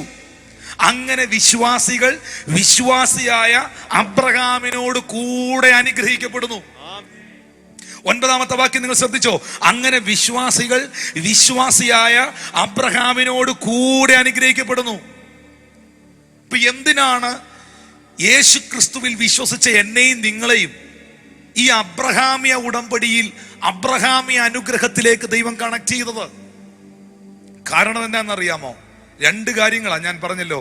അബ്രഹാമിനെ സംബന്ധിച്ച് അബ്രഹാമിന്റെ ജീവനും ഭക്തിക്കും വേണ്ടതെല്ലാം അബ്രഹാമിന് ദൈവം പ്രദാനം ചെയ്തു. 2, അബ്രഹാമിനെ സംബന്ധിച്ച് അബ്രഹാം ഒരിക്കലും ഭൗതിക വിഷയങ്ങളുടെ പിറകിൽ പോയ മനുഷ്യനല്ല, പണത്തിന്റെ പുറകിൽ പോയ മനുഷ്യനല്ല, പ്രതാപങ്ങളുടെ പുറകിൽ പോയ മനുഷ്യനല്ല, ഭൗതിക അനുഗ്രഹങ്ങളെ നോക്കിയ മനുഷ്യനല്ല. ദൈവത്തെ മാത്രം നോക്കിയ മനുഷ്യൻ ഭൗതികമായും അനുഗ്രഹിക്കപ്പെടുമെന്ന് തെളിയിച്ചവനാണ്. Blessed be the name of the Lord. അങ്ങനെയാണെങ്കിൽ വാ തുറന്ന് പറയാമോ, വിശ്വാസിയായ ഞാൻ വിശ്വാസിയായ അബ്രഹാമിനോട് കൂടെ അനുഗ്രഹിക്കപ്പെടുന്നു. ഒന്നും വേണ്ട, നിങ്ങൾ ആ 9-ാമത്തെ വാക്യം അങ്ങ് വായിച്ചാൽ മതി. വിശ്വാസിയായ ഞാൻ വിശ്വാസിയായ അബ്രഹാമിനോട് കൂടെ, അതാണ് അതിന്റെ സ്കെയിൽ. അബ്രഹാമിനെ പോലെ അതിന്റെ കൂടെ അനുഗ്രഹിക്കപ്പെടുന്നു. ഗലാത്യർ 3 വന്നേ. നമ്മളിപ്പോ എടുത്ത 13-14 അവിടെ എഴുതിയിരിക്കുന്നു, മരത്തിന്മേൽ തൂങ്ങുന്നവനെല്ലാം ശപിക്കപ്പെട്ടവൻ എന്ന് എഴുതിയിരിക്കുന്നത് പോലെ ക്രിസ്തു നമുക്ക് വേണ്ടി ശാപമായി. കുരിശ് എന്ന് പറയുന്നത് ശാപത്തിന്റെ അടയാളമാണ്. ശാപത്തിന്റെ അടയാളമായ മരക്കുരിശിനെ യേശു എടുത്തു. പൗലോസ് അപ്പോസ്തലൻ പറയുന്നു, മരത്തിന്റെ മേൽ തൂങ്ങുന്നവനെല്ലാം ശപിക്കപ്പെട്ടവനെന്ന് എഴുതപ്പെട്ടിരിക്കുന്നത് പോലെ, ന്യായപ്രമാണത്തിൽ എഴുതപ്പെട്ടിരിക്കുന്നത് പോലെ, പഴയ നിയമ ഭാഗങ്ങളിൽ എഴുതപ്പെട്ടിരിക്കുന്നത് പോലെ ക്രിസ്തു നമുക്ക് വേണ്ടി ശാപമായി തീർന്നു. എന്തിനു വേണ്ടി? ന്യായപ്രമാണത്തിൽ കിടന്ന് നമ്മെ വിലയ്ക്ക് വാങ്ങി. എന്തിനു വേണ്ടി? വായിക്കണം. എന്തിനു വേണ്ടി? അബ്രഹാമിന്റെ അനുഗ്രഹം ക്രിസ്തു യേശുവിൽ ജാതികൾക്ക് വരേണ്ടതിന് നാം ആത്മാവെന്ന വാഗ്ദത്ത വിഷയം വിശ്വാസത്താൽ പ്രാപിപ്പാൻ തന്നെ. യേശു ക്രിസ്തു മരത്തിന്റെ മേൽ തൂങ്ങുന്നവനെല്ലാം ശപിക്കപ്പെട്ടവനെന്ന് എഴുതിയിരിക്കുന്ന പോലെ നമുക്ക് വേണ്ടി ശാപമായി. ന്യായപ്രമാണത്തിന്റെ കീഴിൽ നിന്നും തന്റെ പരിശുദ്ധമായ രക്തം, യേശു ക്രിസ്തുവിന്റെ വിലയേറിയ രക്തം എന്നെയും നിങ്ങളെയും വീണ്ടെടുത്തു. യേശുക്രിസ്തുവിന്റെ വിലയേറിയ രക്തം എന്നെയും നിങ്ങളെയും വിശുദ്ധീകരിച്ചു. യേശുക്രിസ്തുവിന്റെ വിലയേറിയ രക്തം എന്നെയും നിങ്ങളെയും അവന്റെ മക്കളും അവകാശികളുമാക്കി മാറ്റി. എന്തിനു വേണ്ടി? അബ്രഹാമിന്റെ അനുഗ്രഹം ക്രിസ്തു യേശുവിൽ ജാതികൾക്ക് വരേണ്ടതിന്. അബ്രഹാമി അനുഗ്രഹങ്ങൾക്ക് ഞാൻ അവകാശിയാകേണ്ടതിന്. ഹല്ലേലൂയ. അങ്ങനെയാണെങ്കിൽ അബ്രഹാമി അനുഗ്രഹം എന്നാ? അബ്രഹാമിന്റെ ഒപ്പമുണ്ടായിരുന്ന തന്റെ ദാസൻ പറഞ്ഞു, യഹോവ എന്റെ യജമാനനെ ഏറ്റവും അനുഗ്രഹിച്ചു എന്നാണ്. യഹോവ എന്റെ യജമാനനെ ഏറ്റവും അനുഗ്രഹിച്ചു. ഹല്ലേലൂയ. അവിടെ കൊണ്ടും തീർന്നില്ല പ്രിയപ്പെട്ടവരെ. നമ്മളിപ്പോ വായിച്ച ഉൽപ്പത്തി പുസ്തകത്തിന്റെ 13-ാം അധ്യായത്തിൽ വെള്ളി, പൊന്ന്, ഈ വകയിലെല്ലാം അബ്രഹാം ബഹുസമ്പന്നനായി. And Abraham was very rich എന്നാണ് എഴുതിയിരിക്കുന്നേ. ദൈവത്തിന് അതിൽ പിണക്കമില്ല. അപ്പൊ നിങ്ങൾ പറയും, സമ്പത്തുള്ളവരാരും, ഞാൻ പറയട്ടെ, അനീതിയുടെ സമ്പത്തിനെ കുറിച്ചല്ല, അനീതിയെ കുറിച്ചല്ല പറയുന്നത്, ദൈവം അനുഗ്രഹിച്ചതിനെ കുറിച്ചാണ് പറയുന്നത്. പുതിയ നിയമത്തിനകത്ത് യേശു ക്രിസ്തു സ്വർഗത്തിൽ ഉണ്ടെന്ന് കൺഫേം ചെയ്തിരിക്കുന്ന ഒരാൾ അബ്രഹാമാണ്. കാരണം ധനവാന്റെയും ലാസറിന്റെയും ചരിത്രത്തിൽ ധനവാൻ മരിച്ച് പാതാളത്തിൽ യാതന അനുഭവിക്കുമ്പോൾ ലാസർ മരിച്ച് തന്റെ ആത്മാവിനെ ദൂതന്മാർ എവിടോട്ടാ കൊണ്ടുപോയെ? അബ്രഹാമിന്റെ മടിയിലേക്ക്. അതിനെ പറുദീസായുമായി, നിത്യതയുമായി കണക്ട് ചെയ്യുകയാണ്. എങ്കിലും ആ പേരവിടെ പരാമർശിച്ചില്ലേ? സ്വർഗത്തിലെ ദൈവം പറഞ്ഞത്, ഞാൻ അബ്രഹാമിന്റെയും ഇസഹാക്കിന്റെയും യാക്കോബിന്റെ അല്ലെങ്കിൽ ഇസ്രായേലിന്റെയും ദൈവമാണെന്നല്ലേ പറഞ്ഞത്. അങ്ങനെയാണെങ്കിൽ ആ അബ്രഹാമി അനുഗ്രഹം നമ്മുടെ അവകാശമാണ്. അബ്രഹാമിന്റെ അനുഗ്രഹം ക്രിസ്തുവേശുവിൽ ജാതികളുടെ മേൽ വരുന്നു. കാരണം വിശ്വാസികൾ അത്രേ അബ്രഹാമിന്റെ മക്കൾ എന്നറിവീൻ. അബ്രഹാമിനെ ഏകനായിട്ട് വിളിച്ച് ദൈവം അവനെ അനുഗ്രഹിച്ച് വർദ്ധിപ്പിച്ചു. ഒന്ന് വായിക്കാമോ? ഇതൊന്ന് വായിക്കേണ്ടത് വളരെ അത്യാവശ്യമാണ്. യെശയ്യാവിന്റെ പ്രവചന പുസ്തകം 51-ാം അധ്യായം 1-2 വാക്യങ്ങൾ. നീതിയെ പിന്തുടരുന്നവരും യഹോവയെ അന്വേഷിക്കുന്നവരുമായുള്ളവരെ, എൻ്റെ വാക്ക് കേൾപ്പീൻ. നിങ്ങളെ വെട്ടിയെടുത്ത പാറയിലേക്കും നിങ്ങളെ കുഴിച്ചെടുത്ത കനിഗർഭത്തിലേക്കും തിരിഞ്ഞു നോക്കി. വായിച്ചോ. നിങ്ങളുടെ പിതാവായ അബ്രഹാമിലേക്കും, യെശയ്യാ പ്രവചനം 51:1-2, നിങ്ങളുടെ പിതാവായ അബ്രഹാമിലേക്കും നിങ്ങളെ പ്രസവിച്ച സാറയിലേക്കും തിരിഞ്ഞു നോക്കുവീൻ. ഞാൻ അവനെ ഏകനായിട്ട് വിളിച്ച് അവനെ അനുഗ്രഹിച്ച് വർദ്ധിപ്പിച്ചു. ഞാൻ അവനെ ഏകനായി വിളിച്ച് അവനെ അനുഗ്രഹിച്ച് വർദ്ധിപ്പിച്ചു. ഞാൻ ഒറ്റയ്ക്ക് അവനെ വിളിച്ച് ഞാൻ അവനെ അനുഗ്രഹിച്ച് വർദ്ധിപ്പിച്ചു. നിങ്ങളുടെ കുടുംബ പശ്ചാത്തലം ദൈവത്തിന് വിഷയമല്ല. നിങ്ങളുടെ പാരമ്പര്യം ദൈവത്തിന് വിഷയമല്ല. നിങ്ങൾ ഇപ്പോൾ ആയിരിക്കുന്ന അവസ്ഥ ദൈവത്തിന് വിഷയമല്ല. നിങ്ങൾ എത്ര വലിയ തകർന്ന വ്യക്തിയാണെങ്കിലും അബ്രഹാമിന്റെ ദൈവം ഇന്നും ജീവിക്കുന്നു. ഇസഹാക്കിന്റെ ദൈവം ഇന്നും ജീവിക്കുന്നു. യാക്കോബിന്റെ ദൈവം ഇന്നും ജീവിക്കുന്നു. ഞാൻ നിങ്ങളെ ചെരുപ്പില്ലാതെ, പേഴ്സില്ലാതെ അയച്ചിട്ടും നിങ്ങൾക്ക് എന്തിനെങ്കിലും കുറവ് വന്നോ എന്ന് ചോദിച്ചപ്പോൾ ഒന്നിനും ഒരു കുറവും ഉണ്ടായില്ല കർത്താവേ എന്ന് ശിഷ്യന്മാർ പറഞ്ഞെങ്കിൽ ഒന്നിനും ഒരു കുറവും വരുത്താത്ത ദൈവം ജീവിക്കുന്നു. Thank you Jesus. അബ്രഹാമിയ സന്തതി, ലിസൺ, ആരെങ്കിലും ഒരു സൗഖ്യത്തിന് വേണ്ടിയോ വിടുതലിന് വേണ്ടി ആഗ്രഹിക്കുന്നെങ്കിൽ ശ്രദ്ധിച്ചാലും, അബ്രഹാമ്യ സന്തതി എല്ലാ വിടുതലുകൾക്കും അവകാശിയാണ്, അടിമയല്ല. ഒന്ന് പറഞ്ഞ്, ഞാൻ അവകാശിയാണ്, അടിമയല്ല. യേശു ക്രിസ്തു ഈ ഭൂമിയിൽ താൻ ശുശ്രൂഷിച്ചപ്പം പല വിടുതലുകളും പലർക്കും കൊടുത്തിട്ട് പറഞ്ഞ ഒരു സ്റ്റേറ്റ്മെന്റ് ഉണ്ട്. നിങ്ങൾ ശ്രദ്ധിച്ചിട്ടുണ്ടോ? അത് 18 സംവത്സരം ഒട്ടും നിവരാൻ കഴിയാത്തൊരു കൂനയായ സ്ത്രീ പള്ളിക്കകത്തുണ്ടായിരുന്നു. 18 വർഷം ആ സ്ത്രീ പള്ളിക്കകത്തിരിക്കുമ്പോൾ, ലൂക്കോസ് 13 ലൂക്കോസ് 13:16 വാക്യത്തിൽ യേശു പറയുന്ന ഒരു സ്റ്റേറ്റ്മെന്റ് ഉണ്ട്. ലൂക്കോസ് 13:16. എന്നാൽ സാത്താൻ 18 സംവത്സരമായി ബന്ധിച്ചിരുന്ന അബ്രഹാമിന്റെ മകളായ ഇവളെ ശബത്ത് നാളിൽ ഈ ബന്ധനം അഴിച്ചു വിടേണ്ടതല്ലയോ എന്ന് ഉത്തരം പറഞ്ഞു.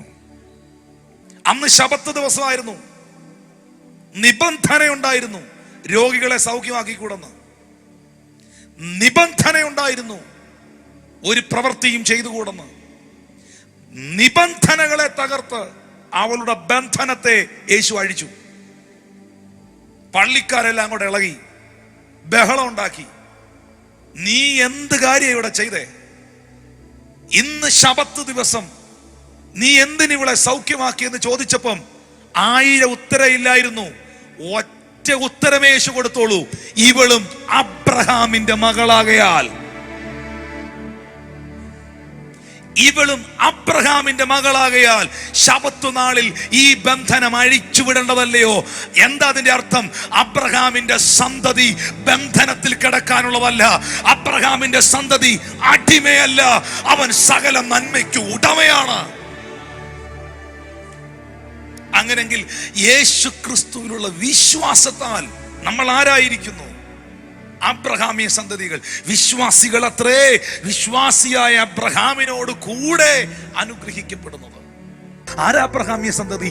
യേശു ക്രിസ്തുവിൽ വിശ്വസിക്കുന്നവർ, വിശ്വാസികൾ, ദൈവത്തിന്റെ മക്കൾ.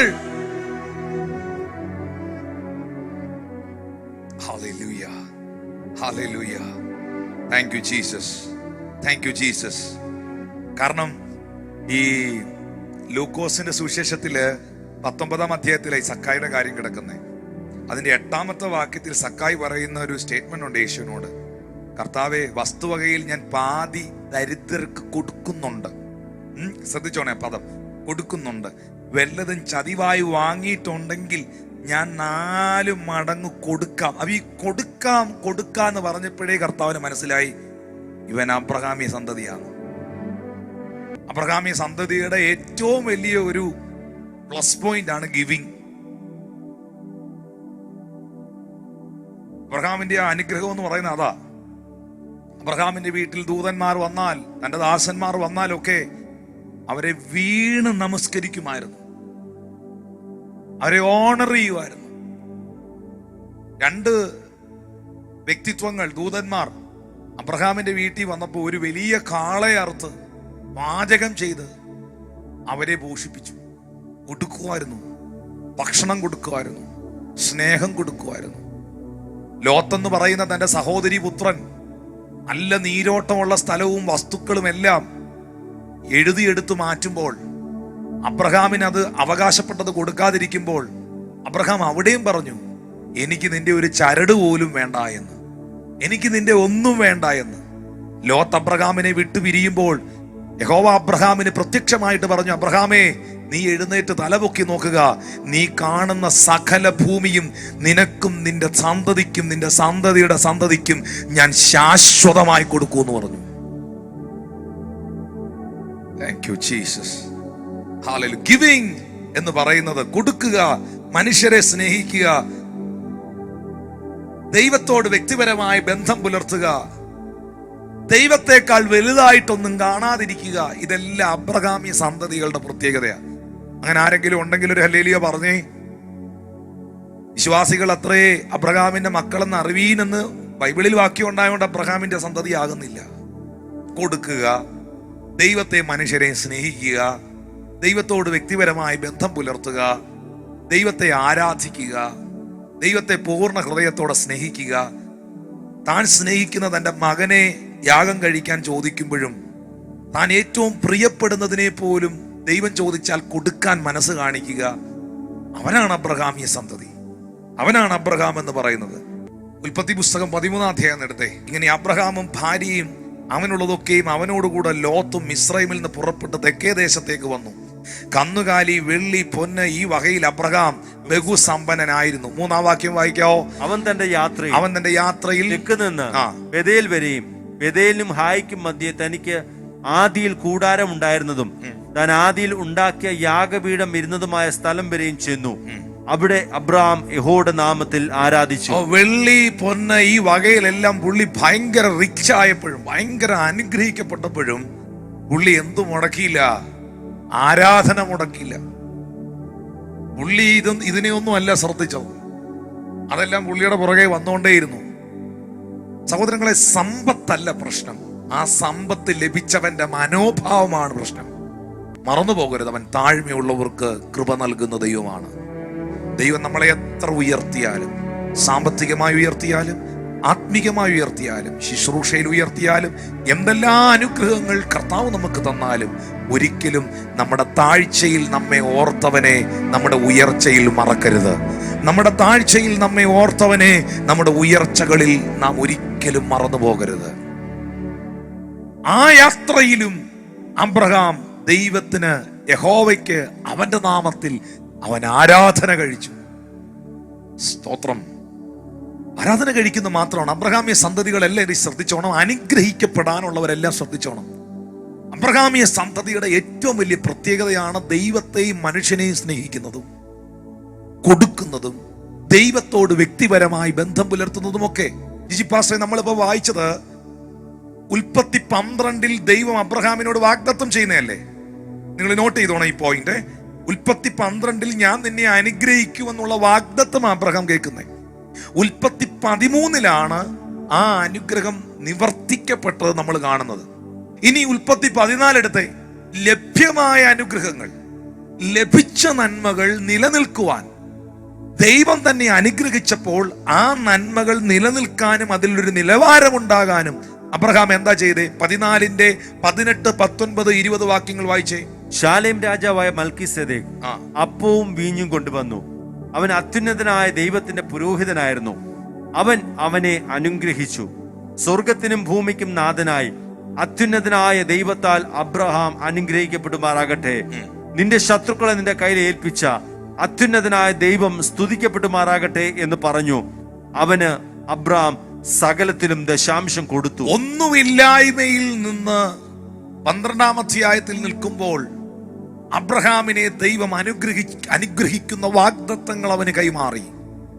13-ാം അധ്യായത്തിൽ ആ വാഗ്ദത്തങ്ങൾ അബ്രഹാമിന്റെ ജീവിതത്തിൽ ദൈവം നിവർത്തിക്കപ്പെട്ടത് നമ്മൾ വായിക്കുന്നു.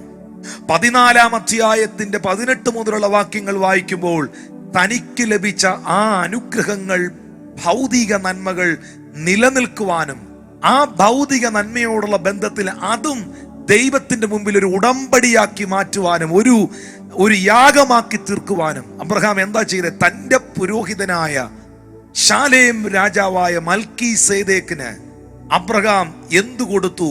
തനിക്ക് ലഭിച്ച സകലത്തിലും, ശകലമല്ല, തനിക്ക് ലഭിച്ച സകലത്തിലും, വായി തുറന്ന് പറഞ്ഞേ, സകലത്തിലും. And he gave him tides of all. തനിക്ക് ലഭിച്ച എല്ലാത്തിലും അബ്രഹാം ദശാംശം കൊടുത്തു. ഈ സക്കായി എഴുന്നേറ്റ് നിന്ന് യേശുവിനോട് ചതിവായി വാങ്ങിയിട്ടുണ്ടെങ്കിൽ ഞാൻ കൊടുക്കാം, ഞാൻ അത് കൊടുക്കാം, ഇത് കൊടുക്കാം എന്ന് പറഞ്ഞപ്പോ തന്നെ, മാനസാന്തരപ്പെട്ടപ്പോ തന്നെ യേശു പറഞ്ഞു, ഇവനും അബ്രഹാമിയ സന്തതിയാകയാൽ ഇവന്റെ വീടിന് രക്ഷ വന്നിരിക്കുന്നു. എബ്രായർക്കെഴുതിയ ലേഖനം 7-ാം അധ്യായത്തിൽ വരുമ്പോ 1 മുതൽ 10 വരെയുള്ള വാക്യങ്ങൾ വായിച്ചോ. ശാലേം രാജാവും അത്യുന്നതനായ ദൈവത്തിന്റെ പുരോഹിതനുമായ ഈ മൽക്കീസേദെക്ക് രാജാക്കന്മാരെ ജയിച്ച് മടങ്ങി വരുന്ന അബ്രഹാമിനെ എതിരേറ്റ് അനുഗ്രഹിച്ചു. അബ്രഹാം അവന് സകലത്തിലും 10-1 കൊടുത്തു. മടങ്ങി വരുന്ന അബ്രഹാമിനെ ആരനുഗ്രഹിച്ചു? മൽക്കീസേദെക്ക് എന്ന പുരോഹിതൻ. മൽക്കീസേദെക്ക് എപ്പോഴും ആ പുരോഹിതൻ പിതാവായ ദൈവത്തിന് നിഴലായി നിൽക്കുന്ന പുരോഹിതനാണ്, രാജാവാണ്. മൽക്കീസേദെക്ക് എന്ന പുരോഹിതൻ ഒരു കിങ് ആണ്. അപ്പോ ആ മൽക്കീസേദെക്ക് എന്ന പുരോഹിതൻ അബ്രഹാമിനെ ബ്ലസ് ചെയ്തു, അബ്രഹാമിനെ അനുഗ്രഹിച്ചു. ഹല്ലേലൂയ. അബ്രഹാമിനെ ദൈവം നേരിട്ട് അനുഗ്രഹിച്ചവനെങ്കിലും അബ്രഹാമിന്റെ മീതെയുള്ള അബ്രഹാമിന്റെ പുരോഹിതന്റെ അനുഗ്രഹം അബ്രഹാമിനൊരു അനുഗ്രഹമായിരുന്നു. അവനെ എതിരേറ്റ് അനുഗ്രഹിച്ചു. എന്നിട്ട് അബ്രഹാം എന്ത് ചെയ്തു? അവന് സകലത്തിലും 10-1 കൊടുത്തു. ഇനി അടുത്ത വാക്യം വായിച്ചേ. അവന്റെ പേരിന് ആദ്യം നീതിയുടെ രാജാവെന്നും പിന്നെ ശാലേം രാജാവ് എന്ന് വെച്ചാൽ സമാധാനത്തിന്റെ രാജാവ് എന്നും അർത്ഥം. അവന് പിതാവില്ല, മാതാവില്ല, വംശാവലിയില്ല, ജീവാരംഭവും ജീവ അവസാനവുമില്ല. അവൻ ദൈവപുത്രന് തുല്യനായി എന്നേക്കും പുരോഹിതനായിരിക്കുന്നു. ഇവൻ എത്ര മഹാനെന്ന് നോക്കുവീൻ. ഗോത്രപിതാവായ അബ്രഹാം കൂടെ അവന് കൊള്ളയുടെ വിശേഷ സാധനങ്ങൾ 10-1 കൊടുത്തുവല്ലോ. നിങ്ങൾ ഇവൻ എത്ര മഹാനെന്ന് നോക്കുവീൻ. നമ്മുടെ പിതാവായ അബ്രഹാം പോലും തനിക്ക് ലഭിച്ച നന്മകളിൽ, സാധനങ്ങളിൽ നിന്ന് 10-1 കൊടുത്തല്ലോ. 5-ാമത്തെ വാക്യം. ലേവിപുത്രന്മാരിൽ പൗരോഹിത്യം ലഭിക്കുന്നവർക്ക് ന്യായപ്രമാണ പ്രകാരം ജനത്തോട് ദശാംശം വാങ്ങുവാൻ കൽപ്പനയുണ്ട്. ജനത്തിന്റെ കയ്യിൽ നിന്ന് ശുശ്രൂഷ ചെയ്യുന്ന ശുശ്രൂഷകന് ദശാംശം വാങ്ങുവാൻ ദൈവത്തിൽ നിന്ന് കൽപ്പനയുണ്ട്. അത് അബ്രഹാമിന്റെ കുടിപ്രദേശത്ത് നിന്ന് ഉത്ഭവിച്ച സഹോദരങ്ങളോടുകൂടെ ആകുന്നത്. വായിക്കാം. എന്നാൽ അവരുടെ വംശാവലിയിൽ ഉൾപ്പെടാത്തവൻ അബ്രഹാമിനോട് തന്നെ ദശാംശവും വാങ്ങി വാഗ്ദത്തങ്ങൾ പ്രാപിച്ചവനെ അനുഗ്രഹിച്ചുമിരിക്കുന്നു. ഉയർന്നവൻ താണവനെ അനുഗ്രഹിക്കുന്നു എന്നതിന് തർക്കം ഏതുമില്ലല്ലോ. ഇവിടെ മരിക്കുന്ന മനുഷ്യർ ദശാംശം വാങ്ങുന്നു, അവിടെയോ ജീവിക്കുന്നു എന്ന സാക്ഷ്യം പ്രാപിച്ചവൻ തന്നെ. ദശാംശം വാങ്ങുന്ന ലേവിയും അബ്രഹാം മുഖാന്തരം ദശാംശം കൊടുത്തിരിക്കുന്നു എന്ന് ഒരു വിധത്തിൽ ദശാംശം മേടിക്കുന്ന ശുശ്രൂഷകനായ ലേവിയും അബ്രഹാം മുഖാന്തരം ദശാംശം കൊടുത്തു. അപ്പൊ ലേവി എന്ത് കൊടുക്കുന്നു? ദശാംശം കൊടുത്തിരിക്കുന്നു എന്ന് ഒരു വിധത്തിൽ പറയാം. എല്ലാ ഫലത്തിനകത്തും ഒരു വിത്തുണ്ട്. ആ വിത്ത് ഭക്ഷിക്കാനുള്ളതല്ല, ആ വിത്ത് വിതയ്ക്കാനുള്ളതാണ്. ഹല്ലേലൂയ. ഇത് അബ്രഹാം ചെയ്തു. ഇനി ഈ അനുഗ്രഹം, ഇനി ലിസൺ, ഇതൊരു ഭയങ്കര ഒരു ശ്രദ്ധിക്കേണ്ട ഒരു മേഖലയാ സഹോദരങ്ങളെ. വചനത്തിൽ നിന്ന് ഈ ബ്ലസ്സിങ്സ് ജനറേഷണൽ ബ്ലസ്സിങ്സ് ആകുവാൻ, തലമുറകളിലേക്ക് കൈമാറ്റം ചെയ്യപ്പെടുവാൻ, നമുക്കറിയാം ഉൽപ്പത്തിയുടെ പുസ്തകം 26-ാമത്തെ അധ്യായത്തിന്റെ 12-13 വചനങ്ങളിൽ ഇസഹാക്ക് ആ ദേശത്ത് വിതച്ചു. ഇസഹാക്കാരാണ്? അബ്രഹാമിന്റെ മകനാണ്. ഇസഹാക്ക് ആ ദേശത്ത് വിതച്ചു. ആ ആണ്ടിൽ 100 മേനി വിളവ് കിട്ടി. യഹോവ അവനെ അനുഗ്രഹിച്ചു. അവൻ വർദ്ധിച്ച് മഹാധനവാനായി തീർന്നു. ചേർന്ന് കർത്താവിന് സ്തോത്രം ചെയ്യാം. യഹോവ ആരെ അനുഗ്രഹിച്ചു?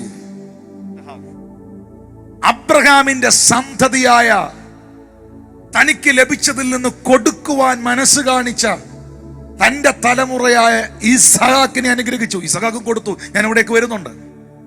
ഇസഹാക്കും ടൈറ്റ് ചെയ്തു, ഐസക്കും ടൈറ്റ് ചെയ്തു. സ്തോത്രം. അവിടെ എഴുതിയിരിക്കുന്നു യഹോവ അവനെ അനുഗ്രഹിച്ചു. എനിക്ക് ആ പദം ഭയങ്കരമായ ചിന്തിപ്പിച്ചൊരു വേർഡാണ്. അവനെ ദൈവം വർദ്ധിപ്പിച്ച് മഹാധനവാനാക്കി തീർത്തു. ഇവിടെ ഒരു സത്യം ഞാൻ പറയാം. ഇസഹാക്ക് വിതച്ചു. ആ ആണ്ടിൽ 100 മേനി വിളവ് കിട്ടി. വാ തുറന്ന് പറയാമോ? വിതച്ചാലേ കൊയ്യാൻ പറ്റൂ. വാ തുറന്ന് പറഞ്ഞ് വിതച്ചാലേ കൊയ്യാൻ പറ്റൂ. അതാണ് മത്തായിയുടെ സുവിശേഷം 6-ാം അധ്യായം. ഇനി ഇത് ശ്രദ്ധിക്കേണ്ട ഒരു കാര്യമാണ്. 2 അർത്ഥങ്ങൾ ഇതിനുണ്ട്. മത്തായി 6:26. ആകാശത്തിലെ പറവകളെ നോക്കുവീൻ, അവ വിതയ്ക്കുന്നില്ല, കൊയ്യുന്നില്ല, കളപ്പുരയിൽ കൂട്ടിവെക്കുന്നില്ല. മത്തായി 6:26 വായിച്ചോ. ആകാശത്തിലെ പറവകളെ നോക്കുവീൻ, അവ വിതയ്ക്കുന്നില്ല, കൊയ്യുന്നില്ല, കളപ്പുരയിൽ കൂട്ടിവെക്കുന്നതുമില്ല. എങ്കിലും സ്വർഗസ്ഥനായ നിങ്ങളുടെ പിതാവ് അവയെ പുലർത്തുന്നു. അവയേക്കാൾ നിങ്ങൾ ഏറ്റവും വിശേഷത ഉള്ളവരല്ലയോ? ഇവിടെ നമ്മൾ ചിന്തിക്കേണ്ട ഒരു ഭാഗമുണ്ട്. ആകാശത്തിലെ പറവകളെ നിങ്ങൾ നോക്കുവീൻ, അവ വിതയ്ക്കുന്നില്ല. വിതയ്ക്കാത്ത കാരണം കൊണ്ട് എന്ത് ചെയ്യുന്നില്ല? കൊയ്യുന്നില്ല. കൊയ്യാത്ത കാര്യം കൊണ്ട് അവർക്ക് എന്തില്ല? കളപ്പുരയില്ല. കളപ്പുരയില്ലാത്തത് കൊണ്ട് എന്ത് പറ്റുന്നില്ല? ഒന്നും കൂട്ടി വെക്കാനും ഇല്ല. ഇത് രണ്ടർത്ഥത്തിൽ ഞാൻ പറയുന്നു. ഒന്നാമത്തെ അർത്ഥം, സ്വർഗസ്ഥനായ നമ്മളുടെ പിതാവ് ഏതൊരു സാഹചര്യത്തിലും നമ്മളെ പുലർത്തുവാൻ മതിയായവനാണ്. ഏതൊരവസ്ഥയിലും നമ്മളെ അത്ഭുതകരമായി നടത്തുവാൻ കഴിവുള്ളവനാണ്. എന്നാൽ മറ്റൊരർത്ഥം മറുഭാഗത്തുനിന്ന് പറയാം, വിതയ്ക്കുന്നവർക്കേ കൊയ്യാൻ കഴിയുകയുള്ളൂ, കൊയ്യുന്നവനെ കളപ്പുര ഉണ്ടാകുകയുള്ളൂ, കളപ്പുരയുള്ളവനെ കൂട്ടിവെക്കാൻ കിട്ടുകയുള്ളൂ. നിങ്ങൾക്ക് കൂട്ടിവെക്കാനും എന്തെങ്കിലും ഉണ്ടാകണമെങ്കിൽ, കളപ്പുരകൾ ഉണ്ടാകണമെങ്കിൽ, കൊയ്യുവാൻ കഴിയണമെങ്കിൽ വിതയ്ക്കുവാൻ തയ്യാറാകണം. നിങ്ങൾക്ക് ദൈവം തന്നത്, ദൈവം നിങ്ങളുടെ കരങ്ങളിൽ ഏൽപ്പിച്ചത് വിതയ്ക്കുവാൻ നിങ്ങൾ തയ്യാറാകണം. വിതയ്ക്കുന്നവർ മാത്രമേ കൊയ്യത്തുള്ളൂ. ചേർന്നൊരു ഹല്ലേലൂയ പറഞ്ഞേ. ഇത് ഇസഹാക്കിനോടുള്ള ബന്ധത്തിൽ ഞാൻ അത് നിർത്തിയിട്ട് അബ്രഹാമിന്റെ കൊച്ചുമകനിലേക്ക് പോകാം. ആരാ? യാക്കോബ്. കൊച്ചുനാളിലെ ഉദരത്തിൽ അമ്മയുടെ വയറ്റിൽ കിടന്നപ്പോഴേ കുഴപ്പം കാണിച്ച ആളാ. പക്ഷേ അങ്ങനെ ജീവിച്ച ആ യാക്കോബ് ദൈവത്താൽ അനുഗ്രഹിക്കപ്പെടാൻ ഒരു കാരണം ഉണ്ടായിരുന്നു. തന്റെ കൃഷികളും തന്റെ നന്മകളും ഒക്കെ തകർന്നുകൊണ്ടിരിക്കുമ്പോഴും, തന്റെ ആടുകൾ ചനയേൽക്കാതിരിക്കുമ്പോഴും, തന്റെ ജീവിതത്തിൽ വലിയ പ്രതിസന്ധി ഉണ്ടാകുമ്പോഴും, വീടും നാടും ഒക്കെ വിട്ട് താൻ യാത്ര ചെയ്യുമ്പോഴും തനിക്ക് അറിഞ്ഞുകൂടാത്തൊരു കാര്യം ഉണ്ടായിരുന്നു. തന്റെ അപ്പനും തന്റെ വല്യപ്പനും ചെയ്തൊരു കാര്യം. അത് ദൈവം അവനെ അതിലേക്ക് കൊണ്ടുവന്നു. എവിടെയാ കൊണ്ടുവന്നേ? ഉൽപ്പത്തി 28 എടുത്ത്. അവനൊരു സ്ഥലത്തെത്തിയപ്പോൾ സൂര്യൻ അസ്തമിക്കൊണ്ട് അവിടെ പാർത്തു. ഒരു കല്ല് തലയണയായിട്ട് എടുത്തു വെച്ച് അവിടെ കിടന്നുറങ്ങി, നന്നായിട്ട് കിടന്നുറങ്ങി. ആ ഉറക്കത്തിൽ താൻ ഒരു സ്വപ്നം കണ്ടു. ഭൂമിയിൽ വെച്ചിരിക്കുന്ന ഒരു ഗോവേടി, അതിന്റെ തല സ്വർഗത്തോളം എത്തിയിരിക്കുന്നു. ദൈവത്തിന്റെ ദൂതന്മാർ അതിന്റെ മേളിൽ കൂടെ കയറുകയും ഇറങ്ങുകയും ചെയ്യുന്ന കാഴ്ച യാക്കോബ് കണ്ടു. അപ്പോൾ അതിന്റെ മീതെ നിന്നുകൊണ്ട് ദൈവം പറയുകയാണ്, ഞാൻ നിന്റെ പിതാവായ, കണ്ടോ, ഞാൻ നിന്റെ പിതാവായ അബ്രഹാമിന്റെ ദൈവവും ഇസഹാക്കിന്റെ ദൈവമായ യഹോവയാകുന്നു. ഞാൻ നിന്റെ അപ്പന്റെയും വല്യപ്പന്റെയും ദൈവമാണ്. നീ കിടക്കുന്ന ഭൂമിയെ ഞാൻ നിനക്കും നിന്റെ സന്തതിക്കും തരും. ദൈവത്തിന്റെ ആലോചന ദൈവം ആ സ്വപ്നത്തിലൂടെ അറിയിച്ചപ്പോൾ അതിന്റെ സ്തോത്രം താഴോട്ടുള്ള ഭാഗങ്ങളൊന്ന് വായിക്കാമോ? ഈ സ്ഥലം, യാക്കോബ് അധികാലത്ത് എഴുന്നേറ്റ് തലയണയായി വെച്ചിരുന്ന കല്ലെടുത്ത് തൂണായി നിർത്തി അതിന്മേൽ എണ്ണ ഒഴിച്ചു. അവൻ ആ സ്ഥലത്തിന് ബഥേൽ എന്ന് പേർ വിളിച്ചു. ആദ്യം ആ പട്ടണത്തിന് ലൂസ് എന്ന് പേരായിരുന്നു. യാക്കോബ് ഒരു നേർച്ച നേർന്നു. എന്താണ് യാക്കോബ് ആ സമയത്ത് എടുത്ത തീരുമാനം? വായിച്ചോ. ദൈവം എന്നോടുകൂടി ഇരിക്കുകയും ഞാൻ പോകുന്ന ഈ യാത്രയിൽ എന്നെ കാക്കുകയും ഭക്ഷിപ്പാൻ ആഹാരവും ധരിപ്പാൻ വസ്ത്രവും എനിക്ക് തരികയും എന്നെ എന്റെ അപ്പന്റെ വീട്ടിലേക്ക് സൗഖ്യത്തോടെ മടക്കി വരുത്തുകയും ചെയ്യുമെങ്കിൽ യഹോവ എനിക്ക് ദൈവമായിരിക്കും. ഞാൻ തൂണായി നിർത്തിയ ഈ കല്ല് ദൈവത്തിന്റെ ആലയമാകും. നീ എനിക്ക് തരുന്ന സകലത്തിലും ഞാൻ നിനക്ക് ദശാംശം തരുമെന്ന് പറഞ്ഞു. കണ്ടോ, അപ്പനും വല്യപ്പനും പ്രമാണിച്ചിരുന്ന പ്രമാണത്തിലേക്ക് അബ്രഹാമിന്റെ കൊച്ചുമകനെ ദൈവം കൊണ്ടുവന്ന കണ്ടോ. കാരണം അപ്പൻ അനുഗ്രഹിക്കപ്പെട്ടത് അങ്ങനെയാ, വല്യപ്പൻ അനുഗ്രഹിക്കപ്പെട്ടത് അങ്ങനെയാ. അപ്പനും വല്യപ്പനും അനുഗ്രഹിക്കപ്പെട്ടത് ആ നിലകളിലാണെങ്കിൽ കൊച്ചുമോനെ നീയും അനുഗ്രഹിക്കപ്പെടുന്നത് അങ്ങനെയാ. അതുകൊണ്ട് ആ സ്വപ്നം താൻ കണ്ടപ്പോൾ ഇത് ദൈവത്തിന്റെ ആലയമല്ലാതെ മറ്റൊന്നല്ല എന്ന് പറഞ്ഞ്, സ്തോത്രം, 22-ാമത്തെ വാക്യത്തിൽ ഞാൻ തൂണായി നിർത്തിയ കല്ല് ദൈവത്തിന്റെ ആലയമാകും. നീ എനിക്ക് തരുന്ന സകലത്തിലും ഞാൻ നിനക്ക് ദശാംശം തരും. ഈ സമയം താൻ ഈ തീരുമാനം എടുക്കുമ്പോ, കർത്താവേ നീ എനിക്ക് തരുന്ന സകലത്തിൽ ഞാൻ ഇനി മുതൽ ടൈത്ത് കൊടുത്തു തുടങ്ങും എന്ന് യാക്കോബ് തീരുമാനം എടുക്കുമ്പോൾ ഭയങ്കര പ്രതിസന്ധിയിലാണ് പുള്ളി നിൽക്കുന്നത്. കല്ല് തലയണയായി വെച്ച് വീടും നാടും എല്ലാം വിട്ടു വന്ന് കിടന്ന് രാത്രി ഉറങ്ങി. ആ സ്വപ്നത്തിൽ ദൈവത്തിന്റെ ഇടപെടലുകൾ ഉണ്ടായി. അവിടെ വെച്ച് തന്നെ തീരുമാനം എടുക്കുകയാണ്. അതൊരു തീരുമാനമാണ്. നിങ്ങൾ എടുക്കുന്ന തീരുമാനങ്ങളുടെ മേളിലാണ് ദൈവത്തിന്റെ കരം ചലിക്കുന്നത്. നിങ്ങൾക്ക് വേണ്ടി ആ തീരുമാനം വേറൊരാളല്ല എടുക്കുന്നത്. നിങ്ങൾക്ക് വേണ്ടി ആ തീരുമാനം ഒരു പാസ്റ്ററോ ഒരു ബ്രദറോ ദൈവമല്ല എടുക്കുന്നത്. ആ തീരുമാനം നിങ്ങൾ എടുക്കുമ്പോൾ നിങ്ങളെടുത്ത തീരുമാനത്തിൽ ദൈവത്തിന്റെ കരം ചലിക്കും. യാക്കോബ് ഒരു തീരുമാനം എടുത്തു. ദൈവം എനിക്ക് തരുന്ന സകലത്തിലും ഞാൻ ദശാംശം മാറ്റിവെച്ച് ദൈവത്തിന് കൊടുക്കും. അതുകൊണ്ട് എന്ത് സംഭവിച്ചു? 28-ാം അധ്യായത്തിൽ പ്രതിസന്ധിയിലൂടെ യാത്ര ചെയ്ത യാക്കോബ് ഉൽപ്പത്തി പുസ്തകം 30-ാം അധ്യായത്തിന്റെ 41, 42, 43 വാക്യങ്ങൾ എഴുതിയിരിക്കുന്നു. ബലമില്ലാത്ത ആടുകൾ ചനയേൽക്കുമ്പോൾ അവയെ വെച്ചില്ല. അങ്ങനെ ബലമില്ലാത്തത് ലാബാനും ബലമുള്ളത് യാക്കോബിനുമായി തീർന്നു. യാക്കോബിന്റെ മൃഗങ്ങൾ, ആടുകൾ ബലമുള്ളതായി. പുറകോട്ടുള്ള അധ്യായങ്ങൾ വായിക്കുമ്പോൾ അതല്ലായിരുന്നു ചരിത്രം. തന്റെ ആടുകൾ ഒന്നും ചനയേൽക്കില്ലായിരുന്നു. തന്റെ ആടുകൾക്കൊന്നും പാലില്ലായിരുന്നു. തന്റെ ആടുകളെല്ലാം മെലിഞ്ഞിരുന്നു. തന്റെ ആടുകളെയും കൊണ്ട് തനിക്കൊരു പ്രയോജനമില്ലായിരുന്നു. വളരെ സാമ്പത്തികമായ ബുദ്ധിമുട്ടുകൾ തനിക്കുണ്ടായിരുന്നു. Praise the lord, praise the lord. എന്നാൽ 42-ാമത്തെ വാക്യത്തിൽ തിരുവെഴുത്തിൽ എഴുതിയിരിക്കുകയാണ്, ബലമില്ലാത്ത ആടുകൾ ചനയേൽക്കുമ്പോൾ അവയെ വെച്ചില്ല. അങ്ങനെ ബലമില്ലാത്തവ ലാബാനും ബലമുള്ളവ യാക്കോബിനുമായി തീർന്നു. ദൈവം ചരിത്രത്തെ, സംഗതികളെ തിരിച്ചു മറിച്ചു ഒരൊറ്റ തീരുമാനത്തിന്റെ മുൻപിൽ. 43-ാമത്തെ വാക്യം എന്നെ അതിശയിപ്പിച്ചു. അവൻ മഹാസമ്പന്നനായി, അവന് വളരെ ആടുകളും ദാസീദാസന്മാരും ഒട്ടകങ്ങളും കഴുതയും ഉണ്ടായി. And the man increased exceedingly and had much cattle. Hallelujah, hallelujah. ആ വർദ്ധനവ്, ആ നന്മ യാക്കോബേ നിനക്കെങ്ങനെ ലഭിച്ചു? 22-ാമത്തെ വാക്യത്തിൽ ഉൽപ്പത്തി 28-ൽ താൻ എടുത്ത തീരുമാനം, ദൈവമേ നീ എനിക്ക് തരുന്ന എല്ലാത്തിലും സകലത്തിലും സകല നന്മയിലും ഞാൻ നിനക്ക് ദശാംശം തരുമെന്ന് പറഞ്ഞ തീരുമാനം അവനെ അനുഗ്രഹത്തിലേക്ക് നയിച്ചു. അവന്റെ ജീവിതത്തിൽ നന്മകൾ ഉണ്ടായി. അവന്റെ അവസ്ഥകളെ മാറ്റി. ഇപ്പോഴുള്ള നിലവാരത്തിൽ നിന്നും, ഇപ്പോഴുള്ള അവസ്ഥയിൽ നിന്നും, ഇപ്പോഴുള്ള അനുഭവങ്ങളിൽ നിന്നും സ്വർഗത്തിലെ ദൈവം അവനെ ശക്തനാക്കി മാറ്റി. Hallelujah, hallelujah. സ്വർഗത്തിലെ ദൈവം പറയുന്നത്, ഞാൻ അബ്രഹാമിന്റെയും ഇസ്ഹാക്കിന്റെയും യാക്കോബിന്റെയും ദൈവമാണ്.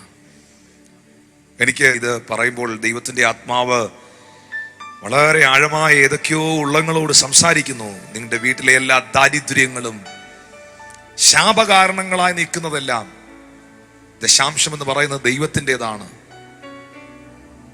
ആ ദശാംശം ദൈവത്തിന്റെ മുതൽ മോഷ്ടിക്കുന്നത് ശാപകാരണമാണ്. ഇപ്പം നമ്മൾ ജയിച്ചെന്ന് തോന്നിയാലും നമ്മൾ ജയിക്കില്ല. ഇപ്പം നമുക്ക് കുഴപ്പമൊന്നുമില്ലെന്ന് തോന്നിയാലും അത് നന്മയാകില്ല. കാരണം അത് നന്മയാകണമെങ്കിൽ ഈ വചനത്തിന് മാറ്റം വരണം. ആകാശവും ഭൂമിയും മാറിയാലും അവന്റെ വചനം മാറുന്നില്ല. 1 ദിനവൃത്താന്ത പുസ്തകം 29-ാം അധ്യായത്തിന്റെ 11 മുതലുള്ള വാക്യത്തിൽ ഇസ്രായേലിന്റെ രാജാവായിരിക്കുന്ന ദാവീദ് എന്ന് പറയുന്ന മനുഷ്യന്റെ മനോഭാവത്തെ നിങ്ങൾക്ക് അവിടെ കാണാം. ആ മനോഭാവം എന്നായിരുന്നു? യഹോവേ, മഹത്വവും ശക്തിയും തേജസ്സും യശസ്സും മഹിമയും നിനക്കുള്ളത്.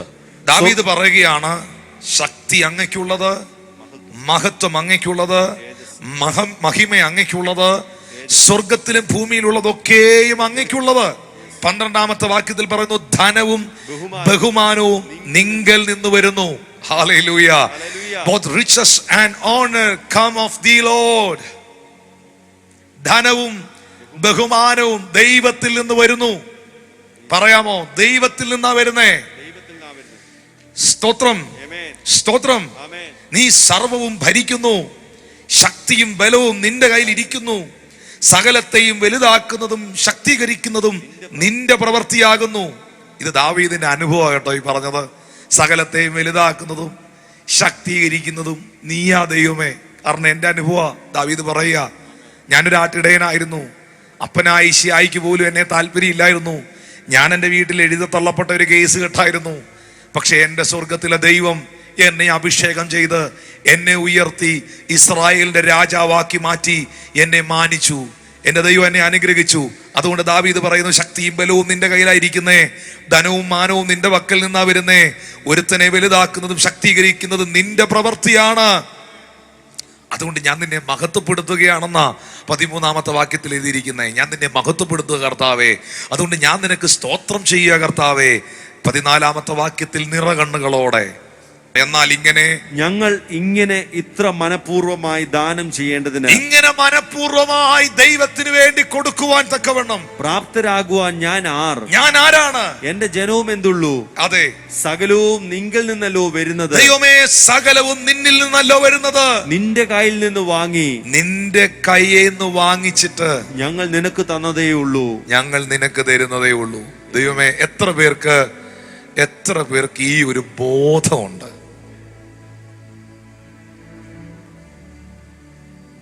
ഞാൻ കൊടുക്കുന്ന ദശാംശം, ഞാൻ കൊടുക്കുന്ന സാമ്പത്തിക നന്മ, ഞാൻ ഒരാളെ സഹായിക്കുന്നെങ്കിൽ ഇതൊന്നും എൻ്റേതല്ല. കർത്താവെ, നീ എനിക്ക് ആരോഗ്യം തന്നു ജോലി ചെയ്യാൻ, സമ്പത്തുണ്ടാക്കാൻ. സമ്പത്തുണ്ടാക്കുവാൻ ശക്തി തരുന്നത് നിന്റെ ദൈവമായ യഹോവയല്ലയോ എന്ന് ആവർത്തന പുസ്തകത്തിൽ എഴുതിയിരിക്കുന്നു. ഇതെല്ലാം നിന്റെ പക്കൽ നിന്നാണ് ഞാൻ വാങ്ങിയത്. നിന്റെ കയ്യിൽ നിന്ന് മേടിച്ച് ഞാൻ നിനക്ക് തന്നേ ഉള്ളൂ. ചേർന്ന് കർത്താവിന് സ്തോത്രം ചെയ്തേ. Hallelujah, hallelujah, hallelujah. ശബ്ദമുയർത്തി കർത്താവിനെ സ്തുതിക്കാവോ? അതിന്റെ 15-ാമത്തെ വാക്യത്തിൽ ഇത്ര വലിയ മനുഷ്യൻ പറയുകയാ, ഇത്ര വലിയ മനുഷ്യൻ ദാവീദ് എന്ന രാജാവ് പറയുക, ഞങ്ങൾ നിന്റെ മുൻപാകെ ഞങ്ങളുടെ സകല പിതാക്കന്മാരെ പോലെ അതിഥികളും പരദേശികളുമാകുന്നു. ഭൂമിയിൽ ഞങ്ങളുടെ ആയുഷ്കാലം ഒരു നിഴൽ പോലെ അത്രേ, യാതൊരു സ്ഥിരതയില്ല. കൂട്ടിവെച്ച പണവും നേടിയെടുത്തതൊക്കെ ആരനുഭവിക്കുന്നൊന്നും ഞാൻ അറിയുന്നില്ല. പ്രിയപ്പെട്ടവരെ, അങ്ങനെ എത്ര കേസുകൾ നമ്മൾ ഇന്ന് ലോകത്ത് കണ്ടുകൊണ്ടിരിക്കുക. നമ്മുടെ കയ്യിലെ പണം, നമ്മൾ നേടിയെടുത്തത്, നമ്മുടെ കയ്യിലിരിക്കുന്നതൊക്കെ അതൊക്കെ ദൈവം തന്ന ദാനമാണ്. പ്രിയപ്പെട്ടവരെ, നമ്മളിവിടെ അതിഥികളും പരദേശികളാണ്. അതുകൊണ്ട് കർത്താവ് നമുക്ക് തന്നൊരു ജീവിതം മറ്റുള്ളവർക്ക് നന്മയാകട്ടെ, നമ്മൾ അനേകർക്കൊരു അനുഗ്രഹമാകട്ടെ, മറ്റുള്ളവരുടെ ജീവിതത്തിൽ നമ്മളൊരു ബ്ലെസ്സിങ് ആയി തീരട്ടെ. നാം നിമിത്തം ആരെങ്കിലുമൊക്കെ അനുഗ്രഹിക്കപ്പെടുന്നെങ്കിൽ അനുഗ്രഹിക്കപ്പെടട്ടെ. ഞാൻ നിമിത്തം ആരുടെയെങ്കിലും ഒക്കെ വിശപ്പടങ്ങുന്നെങ്കിൽ വിശപ്പടങ്ങട്ടെ. ഞാൻ നിമിത്തം ആർക്കെങ്കിലും കയറിക്കിടക്കാൻ കൂരയില്ലെങ്കിൽ അവർ കയറിക്കിടന്ന് ഉറങ്ങട്ടെ. എൻ്റെ നിക്ഷേപം അതല്ലേ? എൻ്റെ നിക്ഷേപം അതല്ലേ? ഞാൻ കഴിച്ച ഏറ്റവും നല്ല ആഹാരമാണോ സ്വർഗത്തിലെ നിക്ഷേപം? ഞാൻ കിടന്ന ഏറ്റവും മനോഹരമായ കട്ടിലാണോ സ്വർഗത്തിലെ നിക്ഷേപം? ഞാൻ സഞ്ചരിച്ച വാഹനമാണോ എനിക്ക് സ്വർഗത്തിലെ നിക്ഷേപം? ഒന്നുമല്ല. കർത്താവിന്റെ നാമത്തിൽ നീ ഒരു ഗ്ലാസ് വെള്ളം ആർക്കേലും കൊടുത്തിട്ടുണ്ടെങ്കിൽ അതാണ് നിന്റെ നിക്ഷേപം. ഞാൻ അബ്രഹാമിയ സന്തതിയാണ്. ഞാൻ അബ്രഹാമിയ അനുഗ്രഹങ്ങൾക്ക് അവകാശിയാണ്. എന്നെ അനുഗ്രഹിച്ച് വർദ്ധിപ്പിക്കുന്നൊരു ദൈവമുണ്ട്. എൻ്റെ അവസ്ഥകളെ മാറ്റുന്നൊരു കർത്താവുണ്ട്. എൻ്റെ ദൈവം എന്നെ സ്പർശിച്ചാൽ എൻ്റെ അവസ്ഥകൾക്ക് മാറ്റം വരും. പക്ഷേ യാക്കോബിനെ പോലെ ഞാൻ ചില തീരുമാനങ്ങൾ എടുക്കുകയാണ്. യഹോവയുടെ ആലയത്തിൽ ആഹാരമുണ്ടാകുവാൻ, മറ്റൊരിടത്തല്ല, നിന്റെ ആലയത്തിൽ, നീ ആരാധിക്കുന്ന ആലയത്തിൽ, നീ എവിടുന്നാണോ വചനം ഭക്ഷിക്കുന്നത് ആലയത്തിൽ ദൈവം നിനക്ക് തരുന്ന നന്മയുടെ ടൈറ്റ് നീ വിതയ്ക്കുവാൻ, ആ വിത്ത് വിതയ്ക്കുവാൻ തയ്യാറാകുന്നെങ്കിൽ ഉറപ്പായിട്ടും വിതയ്ക്കുന്നവന് വിത്തും ആഹാരവും കൊടുത്ത് നിന്റെ വിതയും കൊയ്ത്തിനെയും വർദ്ധിപ്പിക്കുന്ന ദൈവം, പൊലിപ്പിക്കുന്ന ദൈവം നിന്നെ അനുഗ്രഹിപ്പാനിടയായിത്തീരും. ഹല്ലേലൂയ. ഭൂമിയുള്ള കാലത്തോളം വിതയും കൊയ്ത്തും ഉണ്ടാകുമെന്ന് അരുളി ചെയ്ത ദൈവം നിങ്ങളെ നോക്കി പറയുന്നു, നീ എന്ത് വിതയ്ക്കുന്നോ അതിൻ്റെ ഇരട്ടിയായി കൊയ്തിരിക്കും.